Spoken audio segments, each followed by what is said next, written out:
that is called personal finance and generally finances for an entity that you are running or for an institution that you are as well running. And we ask just what is good debt and bad debt and how you're able to manage this. Whether there is good debt or not is a question of wait and see. And so I'll be joining a specialist who will help us understand this further. But above everything, it is what is captured on the papers this morning, as well as what my team has prepared as we look at all this. Very, very important that you interact with us. The hashtag is Morning Cafe at Linda_Lela TV47KE across all our social media platforms. We are also still on that hashtag of Kenya Decides, because we await to see what the Supreme Court then will declare as to the petitions that have been presented to them. And so as we interact, as we try and look at all that, please make sure that you are part of this session all the way to 10 a.m. Morning Cafe begins right away. And once again, my name is Linda Alela. The Daily Nation, the People Daily, and the Standard newspaper are the papers that we have this morning and we'll be looking at before I get to look at what has been prepared by my team in terms of news. And we have, this is the Daily Nation, pretty much heavy, tells you that there's so much that has been captured. On the question of education, KUPPET demands increase of school fees. And yes, teachers unions say prices of commodities have gone up strangely and significantly since the last review of fees, and now it wants the Ministry of Education to push the extra burden of running the schools to the parents. A story captured on the back page of the Daily Nation. Whether this will sit in well with the parents or not definitely is a question of wait and see. We all understand where we are coming from, and a majority of parents have really been crying foul, especially on how tough the calendar has taken them, in that in such short times and periods you realize that they have to take their students back to school and the fees is quite expensive. So managing with the high cost of living really has not been so friendly. And so this advice by KUPPET, or this presentation by KUPPET, then would get, of course, them having lots of complaints. So KUPPET says prices of various commodities having gone up, it pushes the fact that there's that need to increase the fees, and that is especially on boarding institutions. So we'll look at that as we get to unpack, and we also get the view of the gentleman that we'll be having on this studio. Magoha Miles extension of junior high selection period, and also as the Ministry of Education maintains that there's not going to be an about turn as to whether we proceed to have the competency-based curriculum going on or not. Still, we have teething problems that have evidently been witnessed as we try to get this system in order, and we also have our students transitions from different spaces or different grades, and so we're looking at that as well as we continue. And one of the biggest stories this morning as pertaining to the question of politics is captured right there. But even before that, Kenya Airways posts about 1.8 billion loss on fuel and inflation costs, and the national carrier still in the red despite restructuring efforts and financial interventions by the National Treasury. This is captured on page 8, and what could be informing this is also one of the conversations that we've had for the longest of time, and also as pertaining to the parastatals in the nation as to how they continue to dwindle by the day as government struggles and puts up a fight towards making them survive. There are also concerns as public wage bill crosses about 500 billion mark for the very first time, and the government is spending more than ₹500 billion shilling every year, that is on salaries and allowances, and the situation could get worse, that is after it lifted a strict hiring freeze. A story captured on page 16 as well, one that is of great importance that raises alarm, and knowing very well that we have about a 3-point-something trillion budget that we have not been able to manage ourselves based on the fact that we do not collect enough revenue to sustain this, and also we've run into so much debt in that the revenue that we also collect is sometimes channeled towards payment of this debt, and therefore evidently if we have a wage bill mark that surpasses our expectations, then it could be important that we go back to the drawing board to understand just what informs this. And going for last of the Mois, President-elect William Ruto has waged a bracing battle against the Mois dynasty, snatching the Rift Valley political mantle, that is from the former president, and in the recent elections kicking out Gideon from the Baringo Senate seat.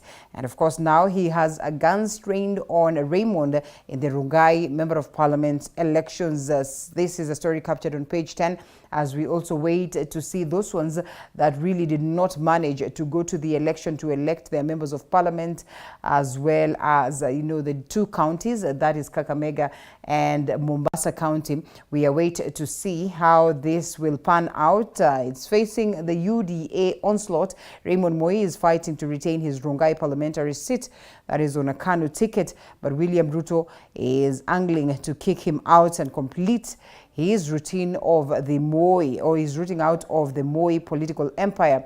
Well, will the last of the Mois survive?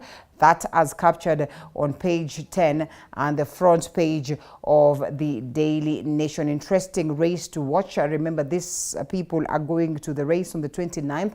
Should be sometimes on Monday, and so we'll keenly be following up to keep you up to tabs. This as governors-elect take over in countrywide swearing-in ceremonies that are slated for these days, and of course also 45 governors-elect and their deputies will today take the oath of office to assume leadership of their counties, and this following their victories in the August 9 general election. And among the county chiefs are 26 first-term governors, 11 incumbents, and 8 making a comeback after 5 years in the political cold. It will be interesting to watch how they take up their respective counties to create that change that has been yearned for. Also, we are expecting the members of parliament of the 13th parliament to have the first session today of orientation introduction, and we'll be following up keenly on the same. IBC tables result forms to counter rigging claim.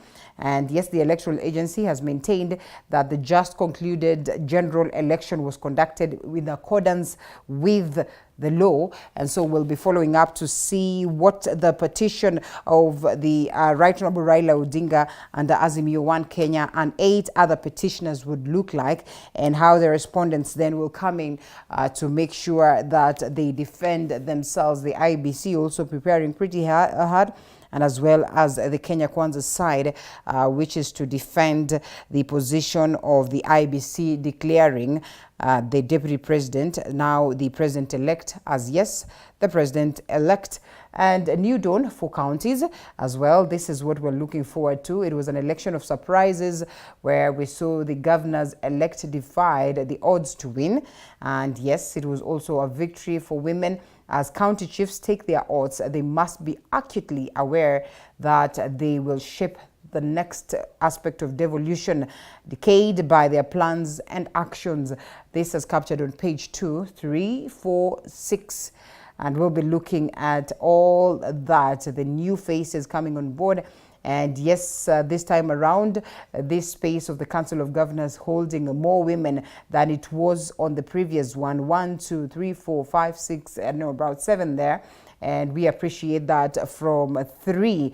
And so as we continue, we hope that indeed we'd be able to unpack this alongside the gentlemen that we have, and we'll also get your view on the same. Raila versus Chebukati, who will blink first? Azimio leader now wants IBC chairperson to disqualify himself from Monday's elections, even as Chebukati shot back, saying governor elections are conducted by returning officers. Going ahead to as well mention the names of these returning officers that will be handling this election, that is in Mombasa County as well as in Kakamega County and all these other small spaces, that is the constituency levels that really did not get to see the chance of electing their very own. And as my team prepares for me to have the stories of the day, remember it is important that you interact with us. The hashtag again is Morning Cafe at Linda_Lela at TV47KA across all our social media platforms, and we'll be looking at some of these comments that you'll have presented to us as we continue with the broadcast. So karibu sana once again. We quickly take a look at some of these stories that have been prepared by my team, so that we get to the aspect of it and get to understand some more. Mr. Director, what story do we go with first? And yes, on the question of the IEBC and how they present their petition, as well as on the position as to question on what has been going on their losses, some of them going missing, what could have informed the same. And we have this one that has been captured right here. Geoffrey Gitobu, an independent electoral and boundaries commission IEBC returning officer in Gishugu constituency, Kirinyaga County, died a natural death. And of course, results of a post-mortem conducted by 3 pathologists indicate that Gitobu died of a blood clot which was within the pulmonary glands and moderate anemia. Sharon Baranga with that story. The sudden news of the death of Geoffrey Gitobu, who served as IEBC's returning officer in Gishugu constituency, Kirinyaga County, sent shockwaves across the country, as it was days apart after the body of slain IEBC returning officer Daniel Musyoka was discovered in Kajiado County. Speculations were rife as to the cause of Gitobu's death. A post-mortem conducted by 3 pathologists at Nanyuki Cottage Hospital indicated that Gitobu died a natural death. Basically, on the findings, there are no significant injuries on significant sites. There are no defense injuries on any of the sites, on the significant sites. What we finalized as cause of death was what we call pulmonary thromboembolism. Pulmonary thromboembolism. Yeah, he had a embolus. It's a blood clot lodged within the pulmonary trunk. The other significant findings during autopsy was he had moderate anemia as well as lobar pneumonia. Ilikuwa ni sudden death, haikuwa kuuawa. Vile umesikia kutoka kwa hapa pathologist. We have spent the better part of the morning to ascertain the same.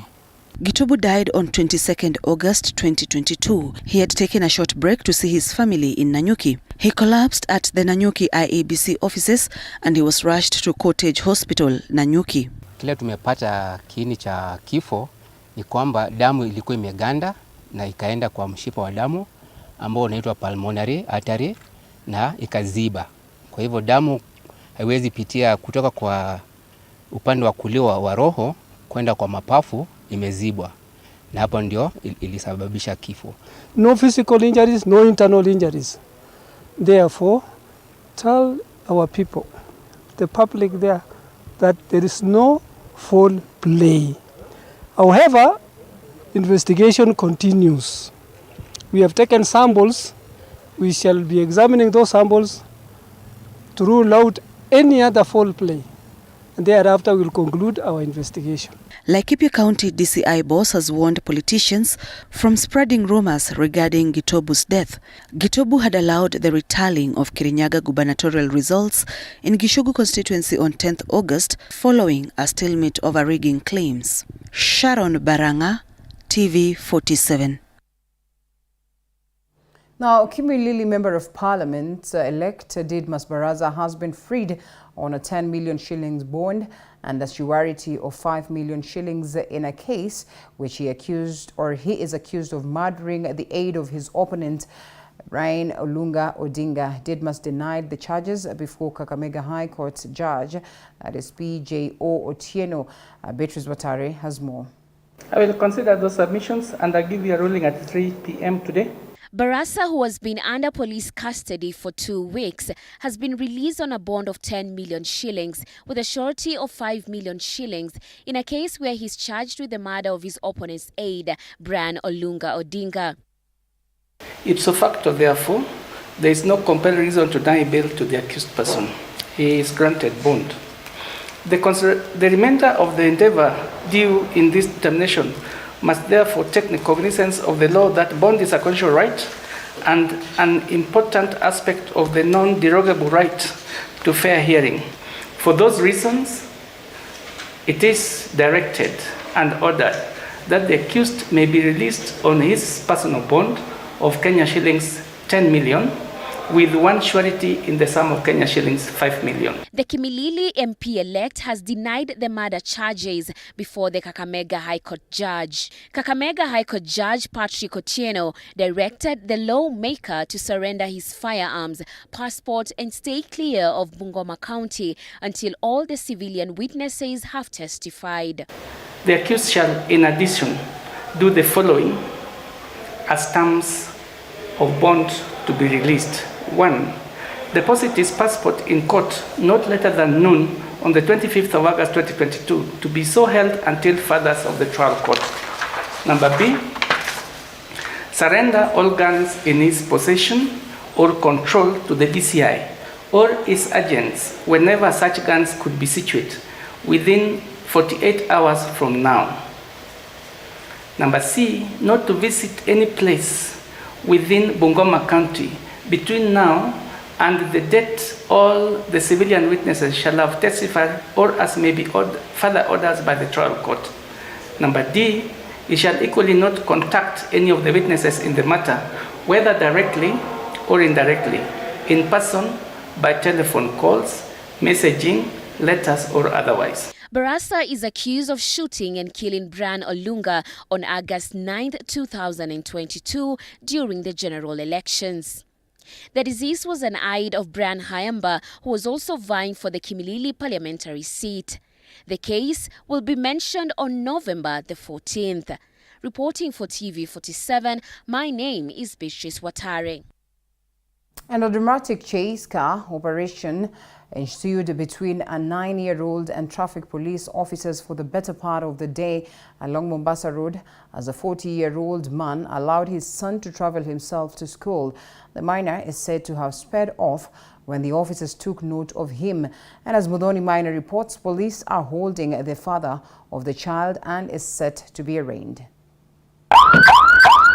Bowing in shame as traffic police officers who were in pursuit of them earlier on the busy Mombasa highway kept on inspecting the two minors at the Athi River police station.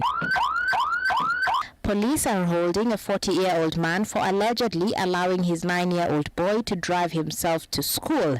Motorists using the Mombasa highway spotted the minor driving the car and alerted the police, forcing them to swing into action. Members of the public that they had cited an underage person, in this case a pupil of a school in the River South sub-county, that he was seen driving a motor vehicle. Police officers tried to stop the minor, but he decided to speed off, perhaps to evade the arrest of his dear parent and have his favorite toy impounded. However, the long arm of the law later caught up with the minor.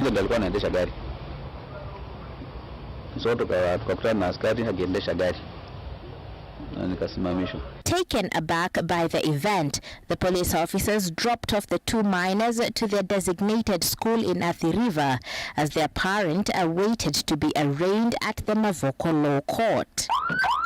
Athi River Police boss Mary Njoki cautioned parents against allowing their underage children to drive as it's contrary to the Traffic Act. It is illegal to drive on Kenyan roads before one attains the age of 18.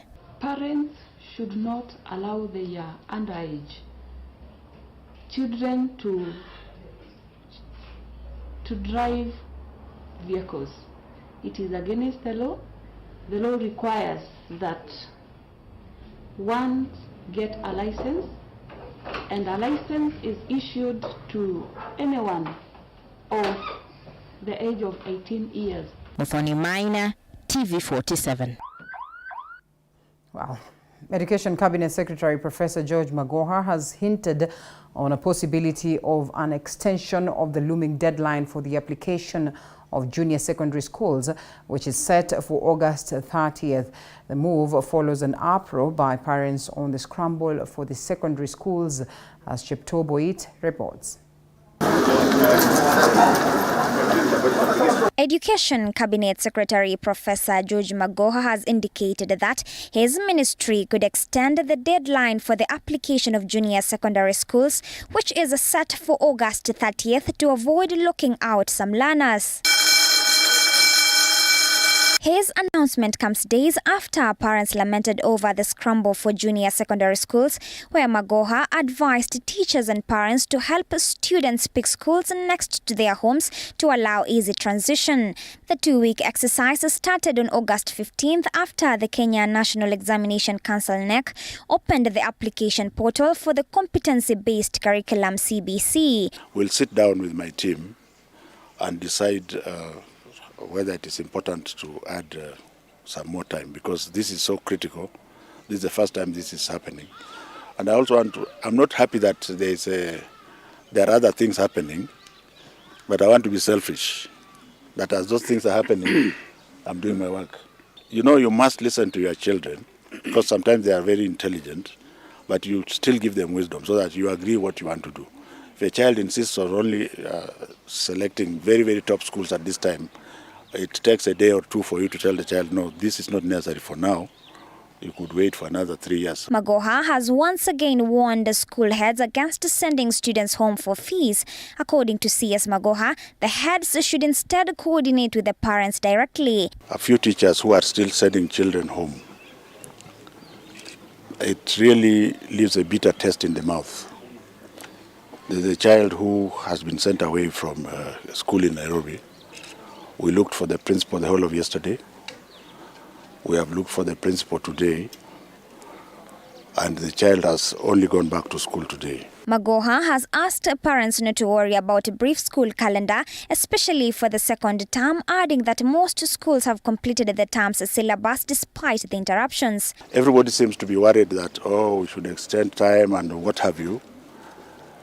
In my assessment, I have noticed that a large number of schools have already completed the syllabus, and all that they need to do as they revise is to apply the knowledge that they are revising, so that you don't just go through the syllabus again like a machine. Grade 6 students are expected to join junior secondary schools in January 2023 after sitting the Kenya Primary School Education Assessment KPSEA in November. As CBC students prepare to report to junior secondary schools, CS Magoha has reiterated that most of the classrooms to be used by the students are complete as he prepares to leave office and hand over to the next government.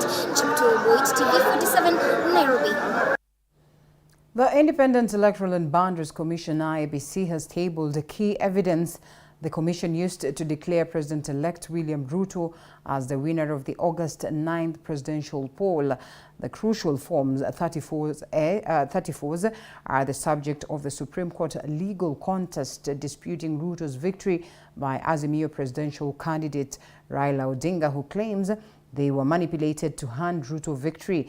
And as Apollo Kamau reports, Odinga has unveiled a team of 42 lawyers to face IEBC chairperson Wafula Chebukati. IEBC made the first legal move to defend its decision to declare President-elect William Ruto the winner of the August 9 presidential election by tabling the crucial Form 34As, escorted to the Milimani Law Courts, the Supreme Court's registry, under tight security. Commission Chief Executive Hussein Majani, Commissioner Bolumoya, and lawyer Wambua Kilonzo meeting the legal requirement of taking the evidence to court as required by law 48 hours after the petition was filed on Monday. Election is a very regulated process. We have followed the election law to the letter.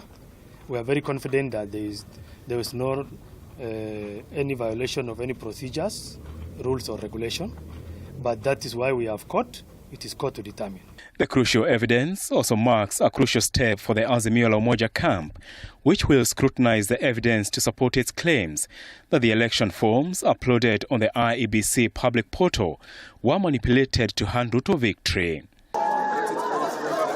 This on a day Odinga continued to buttress his case against IEBC and its chairman Wafula Chebukati, claiming he is the right winner of the poll. Tulishinda na badala ya kurudi katika uchaguzi tena tutangazwe washindi tuende tukachukue kiapo.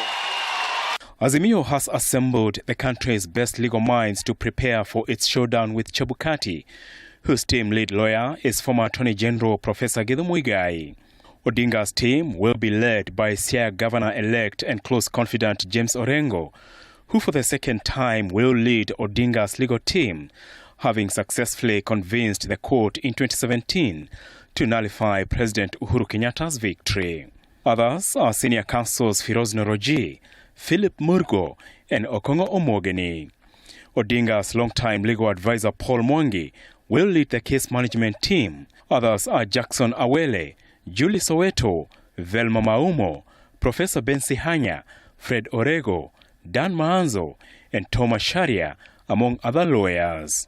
IEBC is expected to file its responses to Odinga's petition on Friday, ready for its defense in court next week. The presentation of election materials is IEBC's first line of defense to prove to the court that the election was not manipulated, with all eyes on the commission whether it's going to present its case as a joint team or divided as it is. Apul Kamau, TV47 at the Milimani Law Courts. And Raila Odinga's tiff with the IEBC's chairperson Wafula Chebukati continues to play. That is, with Odinga now demanding that Juliana Cherera, who is the Commission's vice chairperson, oversees the Kakamega and Mombasa gubernatorial elections, a demand that IEBC chairperson Wafula Chebukati has quashed, stating it does not hold any threshold constitutionally. TV47's William with that report. Azimio la Umoja flag bearer Raila Odinga now wants IEBC chairperson Wafula Chebukati to recuse himself from supervising the Mombasa and Kakamega gubernatorial elections. Raila recommending that the Vice Chair Juliana Cherera should pick up the responsibilities of running the commission, noting that Cherera's first assignment should be to oversee the Mombasa and Kakamega gubernatorial elections set for the 29th of this month. Tunasema hizi uchaguzi itafanywa chini ya usimamizi ya naibu wa chairman ya IEBC.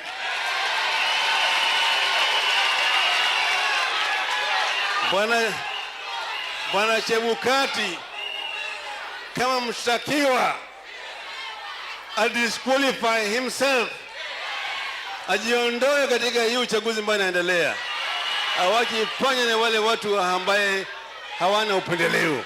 However, IEBC was quick to dismiss Raila's demands, stating that the chair of the commission has no role in the upcoming mini-polls and especially at the county level, neither constituency or ward level electoral processes. Raila went further to slam Wafula Chebukati for the recently concluded presidential race, where the commission's chair announced Deputy President William Ruto as the president-elect. Wale makomishona 4 wametoka wamesema hii si haki. Hii ni wizi kubwa hii. Amebaki yeye peke yake. Hata wale wawili waliogopa kwenda na yeye kule kwenye microphone. Ameingia katika hiyo ukumbi peke yake. Raila Odinga has filed a petition at the Supreme Court praying that the court overturns William Ruto's victory in the just concluded general election. Tunataka kwanza mahakama iseme ya kwamba sisi ndio tulishinda. Na hiyo ni ukweli. Tulishinda na badala ya kurudi katika uchaguzi tena tutangazwe washindi tuende tukachukue kiapo. Odinga was speaking in Mombasa City County, where he held a meeting with the supporters of ODM Mombasa gubernatorial candidate Abdul Swamad Nasir. Moige William, TV47. And the Kenya Kwanza and Azimio la Umoja One Kenya coalitions are racing against time to put in place a governing structure that comes with control of key bodies like Parliament, despite an ongoing petition challenging the results of the presidential election. And as Flora Limuki reports, Parliament will hold its inaugural sitting for orientation of the newly elected lawmakers today and tomorrow. The orientation for the newly elected members of Parliament will make up the 13th Parliament is set to take place tomorrow and Friday. This comes in the backdrop to the two major coalitions, Kenya Kwanza and Azimio la Umoja One Kenya, scrambling for the position of the Speaker of the National Assembly and Senate. The Kenya Kwanza coalition has proposed Bungoma Senator-elect Moses Wetangula as the Speaker of the National Assembly, while Azimio has fronted Wiper Party leader Kalonzo Musyoka for the position. However, Article 106 of the Constitution requires Wetangula to resign before contesting the National Assembly Speaker's position. Since the declaration of William Ruto as the President-elect, a massive exodus has been witnessed as elected members decamp to Kenya Kwanza coalition. 10 members of parliament who vied on an independent ticket and 7 UDM members of parliament drew in their weight behind the Ruto-led Kenya Kwanza coalition. The law states that a candidate for the speaker's seat must be supported by at least 2/3 or 233 of the 349 members of the National Assembly. On the other hand, outgoing Kilifi Governor Amason Kingi of Kenya Kwanza and former Speaker Kenneth Marende of Azimio One Kenya have been proposed for the post of Senate Speaker. At the same time, the coalitions are also lobbying to take charge of the major committees in the 13th Parliament, that is, the Health Committee, Finance Committee, Budget Committee, Security Committee, Transport Committee, Education Committee, Public Account Committee, and Public Investment Committee. However, the Public Accounts and the Public Investment Committees is a reserve of the opposition in the National Assembly. The party or coalition with majority of legislators will have its way in the selection of the third in command in the country. Flora Limuki, TV 47. Thanks, Flora. Now, political campaigns have picked up in Mombasa County, where gubernatorial elections are set to be held on next week. Azimio flag bearer Raila Odinga led the Azimio campaigns, where he continued to drum up support for Abdul Samad Sharif, urging the electorates to turn out in large numbers to vote. Our Mombasa-based reporter Patronila Goren with the details. With 4 days to the Mombasa gubernatorial elections, campaigns are ongoing, with all candidates hoping to clinch the county's top seat. Today, the Azimio party leader Raila Odinga led campaigns, at the same time drumming up support for ODM candidate Abdul Samad Sharif Nasir to succeed the current Mombasa Governor Hassan Ali Joho. Watu wetu wajitokeze siku ya Jumatatu. Wajitokeze wote kwa wingi. Waende wapige kura kwa Abdul Samad Sharif Nasir. Ujue Jumatatu ni haki yako unafuatilia. Ni maisha yako unafuatilia. Tafadhali mtupatie gavana ataweza kutekeleza ile manifesto yetu. Sisi msimamo wetu ulikuwa tuko tayari, hata kama muna nguvu kurewind iregee tena tarehe iwe ni tarehe 8, tuko tayari. Mukatuambia kura ziwe kesho, tuko tayari kura ziweze kupigwa kesho. Mutachelewesha, lakini kuzuia hamuwezi kuzuia, my friend. However, the Azimio brigade has faulted IEBC for postponing the Mombasa and Kakamega gubernatorial election, terming it political. IEBC postponed the elections following printing errors in the gubernatorial ballot papers. Mlifanyiwa njama kubwa sana, lakini nyinyi wenyewe hamna makosa. Nyinyi vile hamkuwa nyinyi mnalengwa. Kakamega na Mombasa ililengwa kwa sababu ya baba na Martha huyu. Hii kura imeisha, watu wa Mombasa. Kidogo tulijitokeza wachache. Tunataka tujitokeze zaidi ya 80%. On the other side of the town, their main opponents from the Kenya Kwanza coalition were receiving defectors from other parties. Addressing the press, UDA gubernatorial candidate Hassan Omar Hassan has promised Mombasa residents that if elected, his government will prioritize Mombasa's economy. Mwenyezi Mungu katika kuahirisha huu uchaguzi imechomoza ni nani maadui wa hii county, na ule mtazamo na msimamo watu wanataka kuchukua ili kuhakikisha maadui wa huu county wamewekwa kikomo cha full stop. Tunahitaji hii Mombasa tuirudishe kwa hali inayofaa. Ikiwa ni Mombasa ni kaunti ya kwanza katika Kenya hii, tunataka tushirikiane na wewe tuifanye kaunti ya kwanza kwa kuboresha maendeleo. Nimefurahi sasa kuungana na Kenya Kwanza kuhakikisha kwamba ndugu yetu Omar Hassan Sarai aweze kupita. Sisi kitu tunatukuomba watu wa Mombasa kwamba sisi tunataka tufanye bidii ili ndugu yetu Hassan Omar apite. Jeshi ya baba, jeshi ya baba. Patronila Goren, Runinga TV 47, County ya Mombasa. And in the same breath, Kakamega gubernatorial candidates took their campaigns to various parts of the county 4 days to the election that was postponed twice by the Independent Electoral and Boundaries Commission, IEBC. Cleophas Malala of Kenya Kwanza traversed through Navakholo, Mumias East and Mumias West, while Fernandez Baraza of Azimio One Kenya coalition camped in Shinyalu to woo voters ahead of the 29th August polls. Violet Auma has more. With only 4 days left before Kakamega residents go to the polls to elect their new governor, candidates eyeing for the seat put their best foot forward, campaigning in various parts of the county to seek support of 844,709 voters in Kakamega County. Utasimama na mimi? Na mimi nimejaribu bana. Nimeuza hata ng'ombe kwa boma yangu. Hata mbuzi bana. Kutafuta hii kiti bana. The Kenya Kwanza gubernatorial candidate Cleophas Malala, together with the leaders affiliated to the coalition, held rallies in Navakholo, Mumias East and Mumias West, where they promised to revive the ailing Mumias Sugar Company. Mimi nasema hao majamaa wakitaka kura ya halali waache kuja kugonga milango ya watu usiku. Pia mimi serikali yangu nitaweka milioni 300 pesa ya serikali kwa wakulima. Mulime shamba zenyu na mupande miwa yenu, tuanze kupeleka miwa Mumias Sugar. The other leaders who accompanied Malala, among them former Mumias East Member of Parliament Benjamin Washeli and former Sports CS Rashide Chesa, drummed up support for Malala and promised locals to change their lives and economy under the Kenya Kwanza coalition.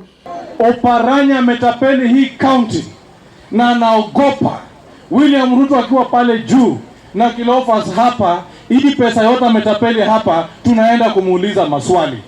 Na ndio mnaona ameenda kuleta kibaraka yake, ile inakuja kufunika uovu yote amefanya kwa hii kaunti yetu ya Kakamega. Vile tunaongea sasa hivi, the prime minister wa Kenya, yule prime minister ni mtoto wenu Muluya, anaitwa Musalia Mudavadi.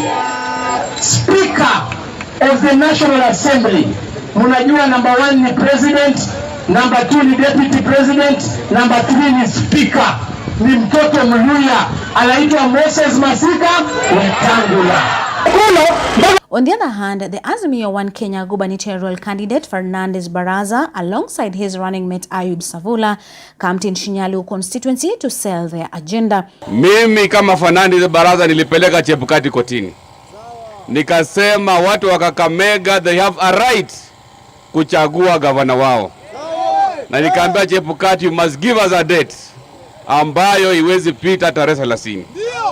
Tumepewa tarehe 29 ambayo ni Jumatatu.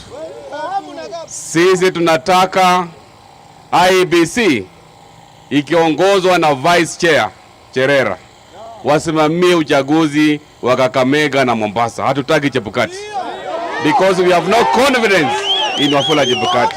Baraza has asked locals to consider integrity and leadership skills while electing the new county boss. Na sisi kama team Azimio tumesema hakuna kura yetu hata moja itapotea hapa Kakamega. Ikifika tarehe 29, watu wangu wa Shinyalu, tokeni kwa wingi ili mpigie gavana mkomavu. Gavana ambaye ako na experience, sio kijana wa vipindi na sarakasi. Huyo ni gavana ni nani? Wacha nione wale watasimama na baraza. The election is expected to be held on 29th August after it was postponed twice by the Independent Electoral and Boundaries Commission. Violet Auma, TV 47, Kakamega. The Kenya Kwanza Brigade pitched camp in Rongai, Nakuru County, where they slammed their opponents for allegedly causing chaos, urging their supporters to remain calm as they await the outcome of the presidential petition. Led by Deputy President-elect Rigathi Gachagua, the Kenya Kwanza leaders urged Rongai residents to elect leaders who have developed consciousness, as Chichi Josephine would tell us. The team, led by the Deputy President-elect Rigathi Gachagua, during their tour of Nakuru City County, rubbished claims by their opponents that they were chaotic, while criticizing a section of IEBC commissioners for interfering with the elections, as he warned them to step aside and allow Kenyans to choose their leaders. Serikali ya William Ruto haitatumia machief kufanya siasa. Hiyo hapana kazi yao. Na hata wale county commissioner kwanza wapa Nakuru alikuwa ameingilia siasa sana. Tunataka kukuambia tukiwa hapa, hii uchaguzi ya Jumatatu wewe county commissioner ukae kando. Waachana na raia wapige kura. Si ndio? Wewe county commissioner kaa kando kwa hii uchaguzi. Machief piga kura yako, enda nyumbani. Muachane na raia ndio wenye kuamua. Na hao ndio wenye kusema. Kiharu Member of Parliament Nordeen Nyoro urged their opponents to accept Kenya's choice of leaders. Na wakienda wajue waende katika koti. Lakini maneno ya kurusha mawe waambiwe Dede Nyoro, tukiongozwa na Rigathi Gachagua, Kimani Ichung'wah na Susan Kehika, tumesema hakuna mawe inarushwa pahali Kenya.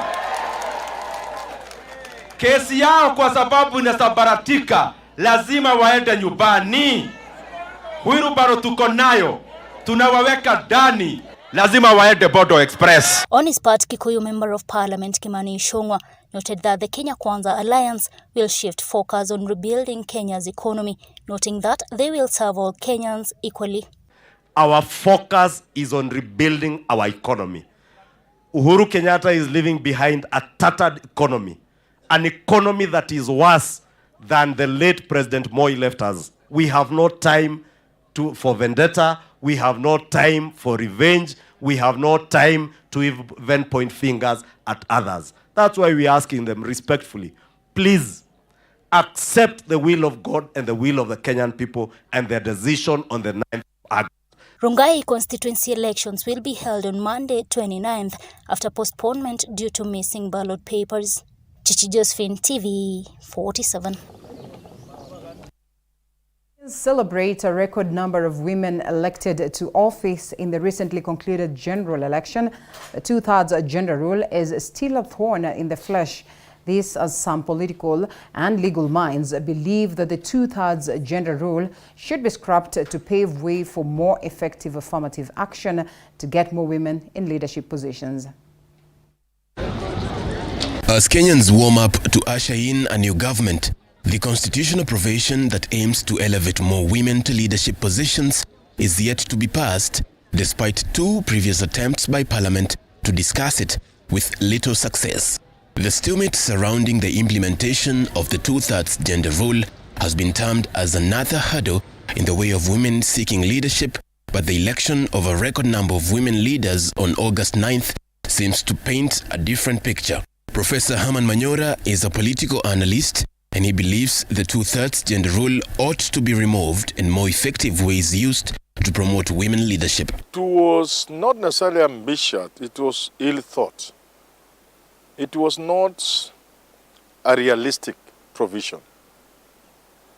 You see, if you look at the county assemblies, they said after an election, then every county assembly will nominate the number of women required to balance the two-thirds gender rule. Annette Kwamboka is a lawyer. She insists that the two-thirds gender rule is still important for many women. I would not necessarily say failed attempts. I think it's a system that we're trying, and to also ensure that the women who we elect really understand the role of oversight and the role of representation, and ensuring that women's voices and women's issues are heard. Many Kenyans hold diverse views in regard to progress made in women leadership. We still don't have enough. In as much as they've been elected in office, we still don't have enough.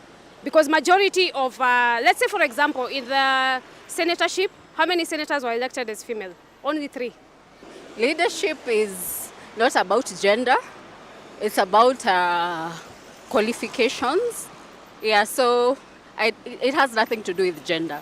With Kenyans having elected a record number of women into elective positions in the past general election, the question on the lips of many now is whether the implementation of the 2/3 gender rule will help promote the position of women leadership in the country or further impede on it.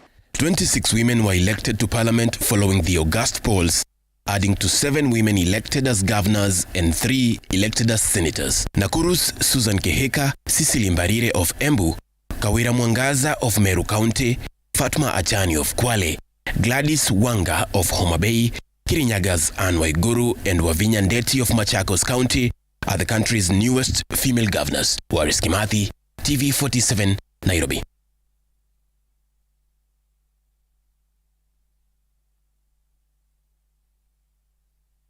Thank you, Waris, for that. And from that very point as well, we begin our conversation this morning, appreciating the fact that we have very many ladies, coming out to take up the mantle, that is the elective positions, unlike days where we all thought of the fact that, it should be on the question of affirmative action. And we keep asking whether affirmative action then is dying a natural death, or the search is just there as well to make sure that these women, once nominated to various seats, the next round, then they leave these slots for others, and they proceed to call upon the people and ask their people to accord them the mandate to represent them. So that's what we'll be looking at as we get to introduce the gentlemen that we have in a studio. And it will be a pleasure for us to have Mheshimiwa James Gakuya. Mheshimiwa, how are you? I'm fine. Well?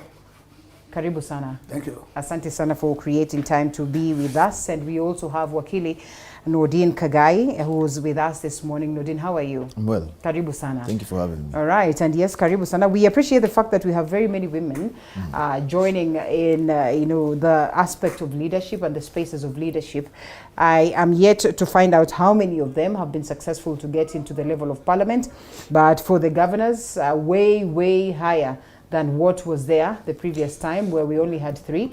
And they have surpassed that by a half and more, and that is to appreciate the likes of Gladys Wanga, the likes of Cecily Mbarire, Kawira Mwangi, the likes of Anne Waiguru, the likes of Susan Keheka, Fatuma Achani, and Wavinya Ndeti. Indeed, worth celebrating?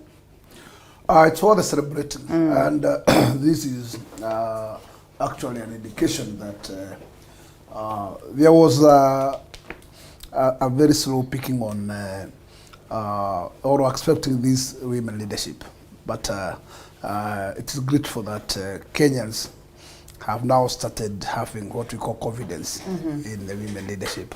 Having been elected in a number of almost 10 number of governors, this is an indication that even in the higher executive position, then the Kenyans are almost near there to accept that, but that's kind of verdict.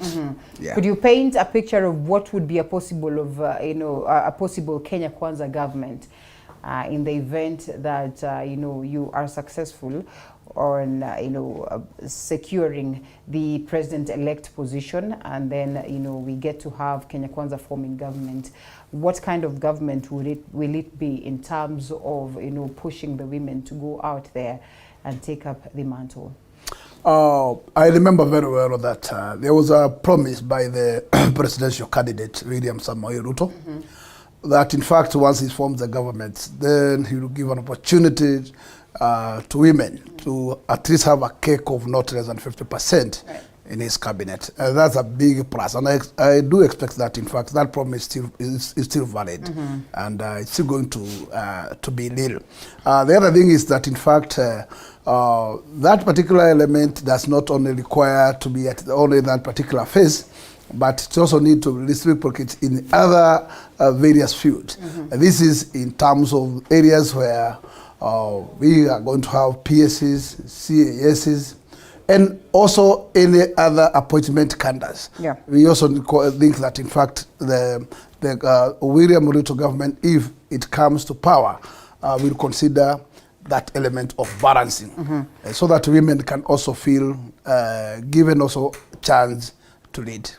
And we have seen very many women in the campaign trail of Deputy President William Ruto, as well as the campaign trail of, Azimio side. The likes of Gilu had to shelve their own ambitions, that is the gubernatorial position, one of also the women that we celebrate in the history of this country, and as well, making history to be governor, and also the faces of devolution.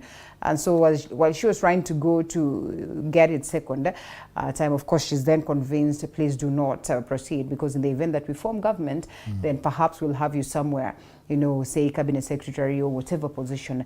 Do you suppose that if lucky enough to, successfully be declared a president, the Kenya Kwanza side would make good their promise to have a 50% representation in terms of governments? 2/3 has been a problem. Well, for those who support them, obviously they hope and believe that the promise will come to fruition, which is it's more or less there's hope, like they wait to see. Now, if they don't, then that shows you from the get-go. It talks about the plan that they have. If you can't do that at the onset, that means the delivery of the plan will also be a problem. So I believe at this juncture would be more or less premature in judging them. We wait to see what happens. If, for example, they get sworn in, we wait to see if they will fulfill the promise. If they don't, then we will get to know how the 5 years will run. Because I believe in as much as we wait for this formation of different governments, any government, the face of the government will be seen by the appointments that are going to be made. For any plan that you have, be it a governor or be it a president, the plan that you have, the people you put to push your agenda will tell us whether or not you're serious about whatever you've been campaigning on and the manifesto that you give out to Kenyans. Yeah. All right, and those ones that really have managed to take it up upon themselves to go to the people, seek the mandate and successfully manage to get this. We are having quite a large chunk of numbers in terms of the governors who are supposed to be, experiencing the swearing in this day. And majority of them women, the likes of Anne Waiguru, finding themselves back. A historic moment in the country, and also perhaps a beam of hope that indeed the future is female. Accept that. I just say yes. I am told that Nakuru County is now called Nakuru Girls. Yeah, Naks Girls. Now you see, the good thing about it, first and foremost, congratulations to them. The good thing about it is that the girl child out there has been told that there can be more than just someone to be seen and not to be heard. Yeah. That like you can be more than just a housewife or just stay in the house, in the kitchen, right? In that we are trying to, we can never be equal, but it's about equity. In that opportunities are going to be given to the boy child and girl child irrespective of gender. That we are trying to level the playing field. And I must commend, because the political parties this time around tried to make the nomination fees favorable for both women and the youth. That is a step in the right direction, because these problems always emanate from nominations. Because if you don't get the ticket, that means going forward becomes a hurdle. Because campaigning on a ticket is easier than campaigning alone. So people like Kangaza can be commended in Meru, for being an independent candidate and actually winning. So at the end of the day, what we want moving forward is that, you see, they now have a platform. Sadly, we've been hearing people saying that, when young people get into office, they don't perform. So it brings up question, are the youth ready? Now you see the women that have gotten to that platform of being governors, now they have a chance to show that what a lady can do, all right? So that those who come after them can actually have a better way of, or easier way to get into office. So we must commend devolution, because it has helped. People like Susan Kihika was once a senator. Was once a speaker, then became a senator, now a governor. That tells you about devolution. Now, also we have to commend the women rep seat, because it has made people like Gladys Wango have become governors. So the springboard to leadership has actually helped women. It is now, we put the gender card aside and now work, because, if you don't work and you always play the gender card, we're not going to solve the issues. That's true. You've now gotten there. Run, and so that we can also see what you have to offer. But before I forget, as the governors are being sworn in today, we also have so many news here and there about the expenditure being used in swearing-ins. it is quite disappointing and quite sad if at all the issues about 17-20 million is going to be used on a 4-hour ceremony. It doesn't make sense if you ask me. It's a mini government because what do you need 20 million for 4 hours? Right. It's just a swearing in, you know. You swear yourself in and go to work. Whatever you're celebrating, you have 5 years to work. So if you're not celebrating right now, what about the hurdles that are waiting for you? And I think I'd bring that back to Mheshimiwa, who's successfully defended his bid and his position. Congratulations, Mheshimiwa. Not an easy one. Is there a need for us to have, well, we understand that with devolution we have these mini governments, and that is the county governments, and therefore just like the national government would operate, the county governments would operate. What is the significance of us getting to have these, exorbitant and I don't want to call them outrageous based on the numbers and the amounts that Nordin speaks of, ceremonies of inauguration? Is it necessary, to be honest? Can't we just have a shift and say that now we hand over to this person? Linda, first and foremost, let me say a word of thank you is quite enough. Yeah. And I think there is what we call Thanksgiving. And Thanksgiving, you can do it in a church, or you can organize within your locality, have at least a gathering and just celebrate with your people because of that particular exercise. But I cannot start to support that kind of high, big expenditures in inauguration time, because I think the swearing in is just a ceremony that actually is being mandated by our constitution, that at least you can be only recognized in that you are in an office after swearing in. And therefore, it is not an exercise that should cost such a magnitude amount of money. I think something reasonable is still okay. Yeah, but and especially for those ones who've been there, like Ainwe Guru, about 11 of them have successfully defended their seats. Again, they're swearing in. We open the newspapers in the morning and we have all these advertisements that we're looking forward to that swearing in. Perhaps it's time that we... Anyway, I think also the budget controller, in his own wisdom, could give at least a minimum or a maximum cost, which should be not beyond 3 million. Because I believe that 3 million is now for that particular ceremony, and you can do anything that you want. Because even though you want people to eat and do anything and dine, I think that money is quite requisite and enough. But when you have a budget of 50 million, then you fail to understand where is this money heading to. Because unless there are people out there to start that money in their pockets, I don't expect that money is purely for that particular budget. You can't even feel. Kwani watu wanakwenda kunywa pombe huko na watakwambia pombe ni lazima. But yes, let's talk about the anyway, but I just want also to recognize that we have witnessed very big chunk of ladies in leadership, and especially deputy governors. Deputy governors are so many, almost over 20 number women, and therefore this is a big score for women. But just how do we strengthen this? The deputy governors will tell you, and one of them who was the leaders during the previous county, as the county council of governors, will tell you that just what is there, for a deputy, there's pretty much nothing much. And maybe that's why they always witch hunt on the governors to, see to it that they can occupy their positions. So let's take a short break and perhaps come back and see whether there's anything valuable for that one that is a deputy governor after this break.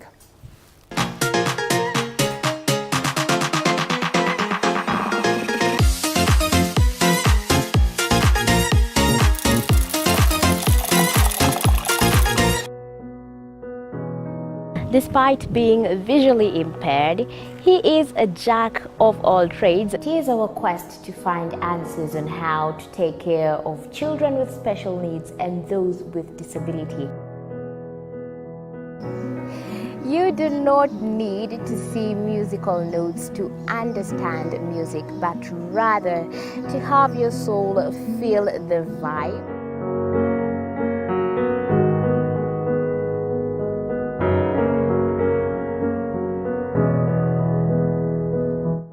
Actually, for us to make a wheelchair, we have to take measurements of the user. After doing my assessment, I get to know the parent, I get to know the heaviness she's carrying.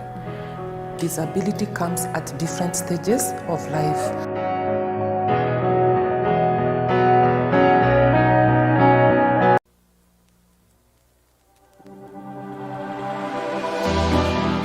How well do you know what's happening around you? Morning Cafe with heated political debates. Baraza la Siasa. Hiyo kitu azungumzie, angalie hali ya maisha ya watu. Informative health discussions. Business, farming.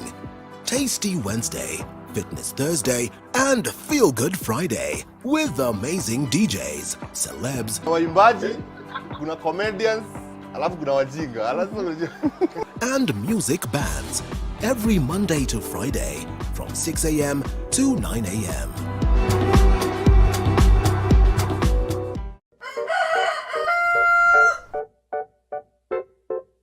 The next set of millionaires are farmers, as we know agriculture has been and still is the backbone of our economy. As we traverse the different counties to meet different farmers, the event of your dream. Despite being visually impaired, he is a jack of all trades. It is our quest to find answers on how to take care of children with special needs and those with disability. You do not need to see musical notes to understand music, but rather to have your soul feel the vibe.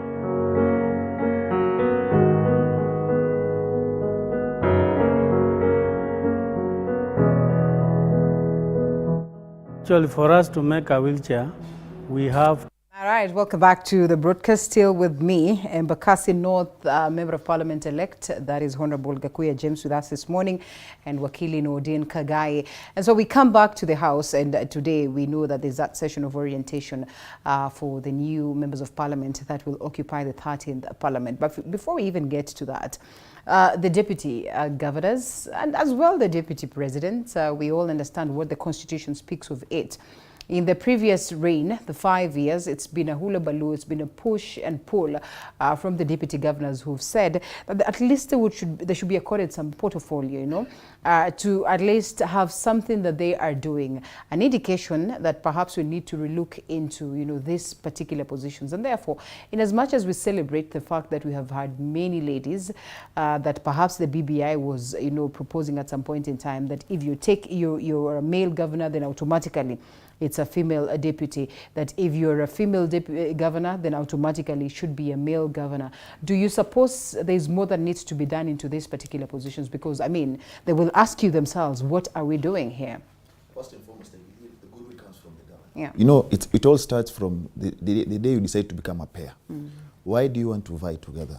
You have to have a common goal, common agenda, in that the governor and you have decided that as the governor does A, B, C, D, you will do E, F, G, H. If that conversation isn't had before the elections, it only means that when you get to office, you're there to be seen, not to be heard. And that is a sad reality in what we have seen in most county governments, in that you have so many deputy governors who are idle, who earn a salary, who have a big car, who move around, but at the end of the day, they don't have anything. So I believe, you know, when you look at in the old constitution where we had, the vice president was also a minister, had a portfolio. They could do anything. They could do something. You know, when you're given a portfolio, I believe these deputy governors can have a portfolio, so that in as much as they're deputy governors, they can even be work as a CC or something, given one of the ministries under the county government, or actually supervise, so that they can be able to work instead of just being idle. But that stems from the goodwill from the governor, because a classical case is the one we had in Kiambu, where T2 was with Nyoro. They had a scuffle in the open, and T2 told Nyoro, when you are looking for a job, Joe unatafuta kazi gani? Wewe ni deputy, ndio nakupanga. You see, so at the end of the day, that is very sad, because that is an office that is the Constitution recognizes. So I believe it starts from one, the goodwill from the governor, two, the reason why they are as a pair, so that they describe the duties each of them will have, and then they also need a portfolio, so that we can move away from this issue where you're a deputy governor after 5 years, you don't know what your government was doing, or in the 5 years, you're only praying that A, your boss is either impeached or dies in office, or you are sent to power. Because that is all they end up doing at the end of the day. So that they can also work and show what they have done in the past 5 years moving forward. Because also, so the other case was Igade, where he said, I'm in a position where I can't help, my help is not sorted or needed, so let me step, and he left. So if we don't solve that with this new crop of leadership that has come up, then we will be at a place where every single time deputy governors are only there to be seen, which is very unfortunate, because you're earning a salary that you haven't worked for. Even you as a person, wherever you're seated, it bothers you. But what would get us to this point where we can confidently make such adjustments? And I'd love to know.